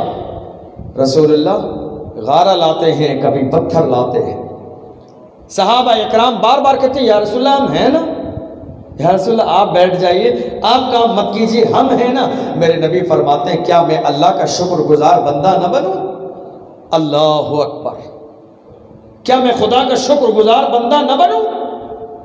اللہ اکبر. یہ سارے جملے میرے نبی کے ہماری تعلیمات کے لیے ہیں، ہمیں سکھانے کے لیے ہیں. جو جتنا زیادہ بڑا ہو اس کا اتنا ہی زیادہ کام کرنا چاہیے. آج عالم یہ ہے جو بڑے تھے انہوں نے کام نہیں کیا، اس لیے آج ہمارے چھوٹوں کو کام کرنے کی ترغیب نہیں ہے. میرے نبی سے بڑا اس کائنات میں نہ ہے نہ ہو سکتا. مصطفیٰ غارہ اٹھا رہے ہیں، مصطفیٰ پتھر لا رہے ہیں، مصطفیٰ دیوار چن رہے ہیں، اور میرے نبی کی زبان پر اشعار ہیں. میرے نبی کی زبان پر کیا اشارہ ہے؟ اے بنانے والو اللہ کا گھر بنا لو، تم اللہ کا گھر بناؤ گے اللہ تمہارے گھر بنا دے گا۔ اور ایک زمانہ وہ بھی آیا تھا، آخری بات، ایک زمانہ وہ بھی آیا کہ ایک دن تھا ان مکے والوں نے نکالا، اور جب میرے نبی نے مدینے میں جا کے تبلیغ کی 22,000 کا لشکر یا 12,000 کا لشکر مصطفیٰ کے ساتھ ہوا، اور ایسا لشکر چونکہ مصطفیٰ کے قدموں میں جتنے لوگ تھے ان میں ایسا نہیں تھا کہ 5,000 پکے ہیں اور 7,000 کمزورے نہیں ہیں، جس نے چہرہ دیکھ لیا ہے وہ جان دینے کے لیے تیار ہے، جس نے کلمہ پڑھ لیا ہے وہ اعلان کرتا ہے یا رسول اللہ آپ کا حکم ہو تو کود جائیں ہم سمندر میں جہاں کو محو کر دیں نعرہ اللہ اکبر سے۔ یا رسول اللہ آپ اجازت دیں۔ 12,000 کا لشکر دوبارہ سے آئے اب مکے میں، مکے کو فتح کرنے کے لیے۔ اب تو بہت سارے لوگ مکے سے مدینے چلے گئے تھے، بہت سونا ہو گیا تھا یہ مکہ، بہت زیادہ مکہ سونا ہو گیا تھا۔ ایسے عالم میں یہ مکے والے بہت سے لوگ مدینے چلے گئے تھے۔ اللہ کے محبوب صلی اللہ علیہ وسلم 12,000 کے لشکر کے ساتھ جب تشریف لائے تو یہ مکے والے کانپ رہے تھے کہ آج تو محمد کے پاس پاور ہے، آج تو ان کے پاس طاقت ہے۔ انہیں وہ دور یاد آ رہا تھا، وہ زمانہ یاد آ رہا تھا کہ ایک دن ہم نے انہیں نکالا تھا، ہم نے انہیں ستایا تھا، ان کے راستے میں کانٹے بچھائے تھے، ان پر کوڑا ڈالا تھا، انہیں پتھر مارے تھے، انہیں ستایا تھا، انہیں گھسیٹا تھا، انہیں پریشان کیا تھا۔ وہ یہ سوچ رہے تھے کہ کہیں ایسا نہ ہو کہ یہ آنے والے سارے لوگ ہم پر حملہ کر دیں، ہمیں نیست و نابود کر دیں، مگر وہ بھول گئے تھے تم نے مارا تھا، یہ تمہارا اخلاق تھا، مصطفیٰ آ رہے ہیں وہ ان کا اخلاق ہے۔ یہ بدلہ لینے والے نہیں ہیں، یہ تلوار چلانے والے نہیں ہیں، یہ لڑائی کرنے والے نہیں ہیں۔ اعلان کیا میرے نبی نے جو اپنے دروازے کو بند کر لے گا اسے امان دی جاتی ہے، جو خانہ کعبہ میں آ جائے گا اسے امان دی جاتی ہے، جو تلوار پھینک دے گا اسے امان دی جاتی ہے، جب ابو سفیان کے گھر میں چلا جائے گا اسے امان دی جاتی ہے۔ کچھ لوگوں نے دروازے بند کر لیے، کچھ لوگوں نے دروازے بند کیے، کچھ نے تلوار ڈال دی، کچھ کعبے کے صحن میں آ گئے، کچھ ابو سفیان کے گھر میں چلے گئے۔ پیغمبر اعظم صلی اللہ علیہ وسلم آئے اور عالم یہ تھا میرے نبی کا، جب مکے میں داخل ہوئے تو مکے کے فاتح بن کے فاتحانہ شان سے میرے نبی داخل ہو رہے تھے۔ ایک دن وہ تھا جب مکے سے نکالا تھا، آج مکے کے بادشاہ کی حیثیت سے پیغمبر داخل ہو رہے تھے، اور میرے نبی کے تواضع کا عالم یہ تھا، نبی ایسے بیٹھے تھے اونٹ پر، تو اونٹ کی کوہان سے میرے نبی کا سر لگ جاتا تھا، اتنا میرے نبی کا سر جھکا ہوا تھا، تاکہ دنیا یہ نہ سوچ لے کہ آج اللہ نے محمد کو بادشاہت عطا فرمائی ہے تو تکبر سے سینہ چوڑا کر لیا ہے۔ میرے محبوب نے نہیں، میرے نبی کی پیشانی اونٹ کی کوہان سے بار بار لگ جاتی تھی، یہ ان کی تواضع کا عالم تھا، تواضع کا عالم میرے محبوب کی۔ جب داخل ہوئے خانہ کعبہ میں اونچی جگہ پر میرے پیغمبر کھڑے ہو گئے، اعلان کرایا جتنے لوگ ہیں سب کعبے کے صحن میں آ کے کھڑے ہو جائیں، سب کعبے کے صحن میں جمع ہو جائیں، سب کے سب کعبے کے صحن میں جمع ہو گئے۔ مزاج کیا تھا ان کا، کھڑے کھڑے کانپ رہے تھے۔ پیغمبر نے مجمع پہ نظر ڈالی، ایک طرف سے مجمع پہ نظر ڈالی، ان میں کوئی وہ تھا جس نے پتھر مارے تھے، کوئی وہ تھا جس نے گالی دی تھی، کوئی وہ تھا ان میں جس نے پیغمبر کے راستے میں کانٹے بچھائے تھے، کوئی وہ تھا جس نے رسی ڈال کے گھسیٹا تھا، کوئی وہ تھا کہ جس نے بلال کے سینے پہ پتھر رکھے تھے۔ سب کے سب دشمن کھڑے ہیں اور کانپ رہے ہیں، جسم کا رونگٹا کھڑا ہوا ہے کہ آج 12,000 کا لشکر چل رہا محمد کے ساتھ ہے، ابھی قتل کرنے کا حکم دے دیں گے، مگر اللہ کے محبوب صلی اللہ علیہ وسلم کی زبان سے ایک جملہ نکلا، آقا نے ارشاد فرمایا اے مکے والو جاؤ، میں نے تم سب کو معاف کر دیا ہے، سب کو آزاد کر دیا۔ اللہ، میں حیران ہوں، میرے رسول نے ہر دن دین کی دعوت دی، ہر دن اللہ کی طرف بلایا، ہر دن کہا میں اللہ کا رسول ہوں، لیکن آج جب فاتحانہ شان سے میرے نبی داخل ہوئے ہیں، 12,000 کا لشکر پیغمبر کے ساتھ ہے، میرے نبی نے آج دعوت کیوں نہیں دی ان کو؟ پوری زندگی دین کی دعوت دی، آج میرے نبی نے کیوں دعوت نہیں دی؟ آج تو جس کو کہہ دیتے وہ کلمہ پڑھ لیتا، میرے نبی نے آج دعوت اس لیے نہیں دی کیونکہ آج 12,000 کے لشکر کے ہاتھ میں تلواریں ہیں۔ اگر آج دعوت دیتے اور کلمہ پڑھ لیتے مکے والے تو دنیا کی تاریخ میں لکھا جاتا کہ پیغمبر کے جانثاروں کے ہاتھوں میں تلوار دیکھ کر ڈر کی وجہ سے انہوں نے کلمہ پڑھا تھا۔ میرے نبی نے آج دعوت ہی نہیں دی، آج دعوت ہی نہیں دی میرے نبی نے، تاکہ دنیا یہ نہ سوچ لے کہ ڈر کی وجہ سے کلمہ پڑھا تھا۔ پیغمبر نے فرمایا اذهبوا فانتم الطلقاء، جاؤ میں نے تم سب کو آزاد کیا۔ جب پیغمبر کی زبان سے آزادی کا پروانہ سنا تھا، للک للک کے رو رہے ہیں، سسک سسک کے رو رہے ہیں، سسکیاں لے رہے ہیں۔ ایک ہم تھے جنہوں نے پتھر مارے تھے، ایک ہم تھے جنہوں نے راستے میں کانٹے بچھائے تھے، ایک ہم تھے جنہوں نے گالی دی تھی، ایک ہم تھے انہیں مکے سے نکالا تھا۔ آج یہ ہیں فاتحانہ شان سے آئے ہیں، ہم سب کو معاف کر دیا۔ سوچا سب کے سب پیغمبر کے قدموں میں گر گئے، یا رسول اللہ کلمہ پڑھا کے مسلمان کیا؟ اسلام تلوار سے نہیں مصطفیٰ کے اخلاق سے پھیلا ہے۔ سب نے کلمہ پڑھا اور کلمہ پڑھ کے میرے آقا صلی اللہ علیہ وسلم کے دامن سے وابستہ ہو گئے۔ آپ دیکھ لیں، اسلام کی پوری ہسٹری دیکھ لیں، میرے آقا نے کبھی بد دعا نہیں دی، پیغمبر نے کبھی بدلہ نہیں لیا، پیغمبر نے کبھی کسی کے بدلے میں کوڑا نہیں ڈالا۔ ان کا تو عالم یہ تھا، جو عورتیں پیغمبر کو معاذ اللہ پاگل اور مجنون کہتی تھی، نبی ان کے سامان کو سر پہ رکھ کے منزل تک پہنچانے جاتے تھے۔ اے دنیا والوں دیکھو، ایسا کوئی محبوب ہوا ہے نہ کہیں ہے، بیٹھا ہے چٹائی پہ مگر عرش نشیں ہے۔ اللہ کی بارگاہ میں دعا ہے، پروردگار عالم اپنے محبوب صلی اللہ علیہ وسلم کی اس مبارک سیرت طیبہ پر ہم سب کو سمجھنے اور سمجھنے کے بعد عمل کرنے کی توفیق عطا فرمائے۔ وآخر دعوانا ان الحمد للہ رب العالمین، والسلام علیکم ورحمۃ اللہ۔